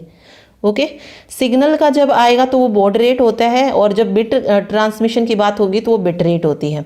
आगे number of signal element transmitted पर सेकंड। देखिए यहाँ पे नंबर ऑफ सिग्नल्स की बात हो रही है ना, तो अभी बताया मैंने आपको, जब भी सिग्नल की बात आएगी वहाँ पे बॉड रेट हो जाएगा। ठीक है, ये डेफिनेशन इसकी यहाँ पे पढ़ भी लेते हैं, वेट ए सेकेंड, ये रहा देखिए, बिट रेट जो होती है वो नंबर ऑफ बिट्स होती है पर सेकेंड। ओके, और बॉड रेट क्या होती है, number of carrier, number of signal unit per second होती है। बॉड रेट जो होता है वो लेस देन इक्वल टू होता है बिट रेट के। अब ये पॉइंट भी इसमें आपको याद रखना है। फिर एक बिट में होता है, मतलब किसी में बिट में कर लेते हैं, किसी में बाइट में, तो बाइट रेट वो अलग हो जाएगा, एंड देन डाटा रेट यहाँ पे जो भी डाटा ट्रांसफर होता है वो उससे रिलेटेड हो जाएगा। ठीक है, तो बॉड रेट यहाँ पे करेक्ट होगा। आगे है, when a signal travels through a media loss in its energy is called distortion, noise, attenuation या लेटेंसी। ओके, जब ट्रांसमिशन मीडिया में से सिग्नल ट्रेवल करता है तो उसकी कुछ मतलब कुछ चीज़ें लॉस हो जाती हैं, उसी में से एक टर्म निकल के आते हैं ट्रांसमिशन इम्पेयरमेंट। यहाँ से देखिए क्या होता है, signal travel through transmission media which are not perfect, यानी कि जो सिग्नल ट्रेवल हो रही है ट्रांसमिशन मीडिया में से वो परफेक्ट नहीं होती है। The imperfection casual causes signal impairment. This means that the signal at the beginning of the medium is not the same as the signal at the end of the medium. यानी कि जो शुरू में था signal वो as it is नहीं है and तक पहुँचते। तो what is sent is not what is received, यानी कि जो सेंड किया गया है वो रिसीव नहीं हो रहा है। ठीक है, मान लीजिए सेंड किया गया कुछ किसी और तरीके से और रिसीव हो रहा है किसी और तरीके से, तो 3 cause of impairment are attenuation, distortion, और यहाँ से 3 cause बनते हैं, यानी कि जो डाटा लॉस हो रहा है वो 3 तरीके से हो सकता है। ठीक है, एटेन्यूएशन, डिस्टॉर्शन एंड नॉइस। अब ये पढ़ते हैं क्या होता है। सबसे पहले देखिए, कॉज ऑफ इम्पेयरमेंट में 3 आ जाते हैं, attenuation, distortion and noise. Attenuation क्या होता है, is means loss of energy. जब एनर्जी लॉस हो जाती है उसका मतलब ये होता है, when a signal simple or composite travel through a medium it loses some of its energy in overcoming the resistance of the medium, that is why wire carrying electric signal gets warm. To compensate for this loss amplifier are used to amplify the signal. ठीक है, इस loss को compensate करने के लिए, कम करने के लिए एम्पलीफायर का हम यूज़ करते हैं टू एम्पलीफाई को सिग्नल करने के लिए। ठीक है, okay, to show that a signal has lost और gain strength engineer use the unit of the decimal, कि सिग्नल जो है वो स्ट्रेंथ गेन कर रहा है या लॉस कर रहा है तो उसके लिए इंजीनियरिंग डेसिमल यूनिट का यूज करते हैं। DB measure the relative strength of two signal, dB यहाँ पे मेजर करती है रिलेटिव स्ट्रेंथ ऑफ दो सिग्नल की रिलेटिव स्ट्रेंथ को or one signal at two different point. The decibel is negative, अगर हमारा डेसिबल जो है यूनिट जो है वो नेगेटिव है तो सिग्नल अटेन्यूएटेड है, अगर पॉजिटिव है तो सिग्नल एम्पलीफाइड है। ठीक है, तो ये होता है अटेन्यूएशन। फिर डिस्टोर्शन है, डिस्टोर्शन मीन्स क्या है कि सिग्नल चेंजेस इट्स फॉर्म और शेप, जहां पे सिग्नल चेंज कर लेता है अपनी फॉर्म और शेप को वो डिस्टोर्शन हो जाएगा। Distortion can occur in a composite signal made of different frequencies, each signal component has its own propagation speed through a medium and therefore its own delay in arriving at the final destination. Differences in delay may create differences in phase. The shape of the composite signal is therefore not the same. यहाँ पे जो है shape जो है वो change हो जाती है, सिग्नल जो वो चेंज हो जाता है। नॉइस क्या है, noise is another cause of impairment. Several types of noise such as thermal noise, induced noise, crosstalk and impulsive noise may corrupt the signal. Okay, इसमें क्या होता है, नॉइस की वजह से जो है कुछ जो प्रॉब्लम आती है, करप्ट हो जाता है सिग्नल वो। अब यहाँ पे क्वेश्चन में क्या कहा गया है कि when a signal travel through A media, जब एक सिग्नल थ्रो कर रहा है मीडिया में से ट्रेवल कर रहा है तो जब वहाँ पर एनर्जी लॉस हो जाती है तो वो कौन सा था, एटेन्यूएशन था। जब शेप चेंज कर लेगा डिस्टोर्शन था, किसी नॉइस की वजह से करप्ट होगी जो भी डाटा है वो नॉइस हो जाएगा। ठीक है, तो यहाँ पे एटेन्यूएशन हो जाएगा। अब ट्रांसमिशन मीडिया से कुछ और चीज़ें निकल के आती हैं, जैसे ये देखिए मीडियम, जैसे अनशील्डेड ट्विस्टेड पेयर केबल है, यानी कि यूटीपी जो केबल है उसमें एटेन्यूएशन कैसा होता है, हाई होता है। इलेक्ट्रोमैग्नेटिक इंटरफेस कैसा होता है, ये भी हाई होता है। सिक्योरिटी लो होती है और कॉस्ट भी इसकी लो होती है। ठीक है, एटेन्यूएशन यानी कि एनर्जी लॉस भी हो जाती है और इलेक्ट्रोमैग्नेटिक इंटरफेस भी जो होता है वो हाई रहता है। ठीक है, तो दोनों ही जब हाई हैं और सिक्योरिटी और कॉस्ट कम है तो वो अनशील्डेड ट्विस्टेड पेयर है। शील्डेड में एटेन्यूएशन तो हाई है यानी कि एनर्जी लॉस तो होती है, साथ में ये इसका जो इंटरफेस है वो मॉडरेट होता है, सिक्योरिटी भी लो होती है और इसमें कॉस्ट भी इसकी मॉडरेट होती है। कोएक्सियल केबल में एटेन्यूएशन मॉडरेट होता है, इलेक्ट्रोमैग्नेटिक इंटरफेस भी मॉडरेट होता है, सिक्योरिटी लो होती है और मॉडरेट कॉस्ट जो है वो मॉडरेट होता है। फाइबर ऑप्टिक केबल में अगर लो एटेन्यूएशन है, लो इलेक्ट्रोमैग्नेटिक इंटरफेस है, हाई सिक्योरिटी है एंड हाई कॉस्ट है फाइबर ऑप्टिक केबल की। ठीक है, रेडियो वेव में देखिए सिक्योरिटी तो ऑब्वियस है लो नहीं होनी चाहिए, हाई सिक्योरिटी ही होनी चाहिए। ठीक है, रेडियो वेव में आप देखेंगे तो लो टू हाई एटेन्यूएशन होती है, हाई इसमें इलेक्ट्रोमैग्नेटिक इंटरफेरेंस है, सिक्योरिटी लो होती है और कॉस्ट हमारी मॉडरेट होती है। माइक्रोवेव में कैन बी हाइयर और लोअर और मॉडरेट, मतलब किसी भी एटेन्यूएशन कैसी भी जो है इसमें हो सकती है, हाइयर लोअर या मॉडरेट, लेकिन इंटरफेस हमेशा इसमें हाई होता है और सिक्योरिटी मॉडरेट है और कॉस्ट भी हाई है। सैटेलाइट कम्युनिकेशन में कैन बी हाइयर लोअर और मॉडरेट, इलेक्ट्रोमैग्नेटिक इंटरफेस हाई होता है, सिक्योरिटी मॉडरेट होती है और कॉस्ट वेरी हाई होती है। अब ये टर्म जो है आपको याद रखनी है। देखिए अब यहाँ से जो नए क्वेश्चन पूछे जाने के चांसेस है वो इन्हीं छोटी छोटी टर्म से पूछे जाएंगे। अब यहाँ से पहली बार ये क्वेश्चन दिया था जब पहली बार ये पेपर हुआ है, तो अब यहाँ से आगे भी क्वेश्चन बन सकता है, वहाँ से वो पूछ सकता है ना कि यूटीपी का अटेन्यूएशन कैसा होता है, कोएक्सियल केबल कैसा होता है। तो ये चीज़ें आपको बस इसमें याद रखनी है। वही मैंने आपको पहले ही बोला, जो भी मैं आपको टेबल में करा रही हूँ ना 1 पेज पे, वो चीज़ें आपको याद रखनी है। ठीक है, इसीलिए जो है मैंने इस तरीके से तैयार किया है कि सारी चीज़ें आपको एक साथ मिल जाएं जो इंपॉर्टेंट है। ठीक, चलिए बिट रेट बॉड रेट हम पढ़ चुके पहले ही। फिर आईपी एड्रेस की रेंज दी गई है जो रिजर्व होती है लूप बैक के लिए। अब देखिए यहाँ पे किसके लिए पूछा, लूप बैक के लिए जो रिजर्व होती है। देखिए यहाँ पे IPv4 और IPv6 का हम स्पेशल एड्रेस पढ़ रहे हैं। देखिए IPv4 जो होता है इसमें बाइनरी हम यूज करते हैं, बाइनरी टाइप का एड्रेस होता है। IPv6 में हेक्साडेसिमल एड्रेस होता है, ये चीज आप याद रखिएगा, पूछ सकते हैं। देखिए एड्रेस टाइप की अगर मैं बात करूं तो डिफॉल्ट रूट जो होता है IPv4 का ये होता है 0.0.0 और एंड देन /0। IPv4 में हम ये लेते हैं स्कोप रेजोल्यूशन ऑपरेटर की तरह हमने इसको यूज किया एंड देन / और 0, ये IPv6 का होता है। अनस्पेसिफाइड के लिए मतलब एड्रेस टाइप अगर अनस्पेसिफाइड है वहां पे IPv4 का जो एड्रेस होता है वो ये होता है और यहाँ पर IPv6 में 120 होता है। अनस्पेसिफाइड यानी कि यहाँ पे 32 बिट्स हो जाएगा और ये 128 का हो जाएगा एंड 00 रहेगा ही इसमें। ठीक है, ये जो क्लास के एड्रेस हमने पढ़े थे ना 4, उसमें ये तो 4 चलेंगे ही इसमें, और इसमें जो है ये ऑपरेटर जो है बार बार चलेगा। ठीक है, फिर लूप बैक के लिए पूछा इसमें तो 127.00.01 होता है। अब यही चीज इसमें पूछी थी। ठीक है, तो 127 से 255 तक इसका जो है रिजर्व होता है ये लूप बैक में।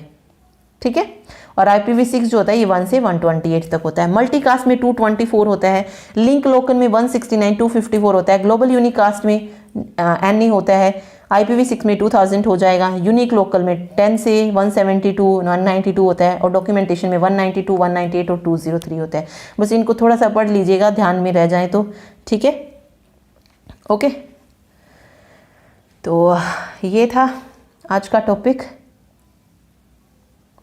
नेटवर्किंग। जो भी मतलब नई चीज़ें थी वो मैंने आपको सारी कवर करवाने की कोशिश की है, जो पिछली बार जिस मतलब लेक्चर में नहीं हो पाई थी, तो वो देखिए, मतलब वो सारी चीज़ें जो हम इसमें हमने कवर की हैं।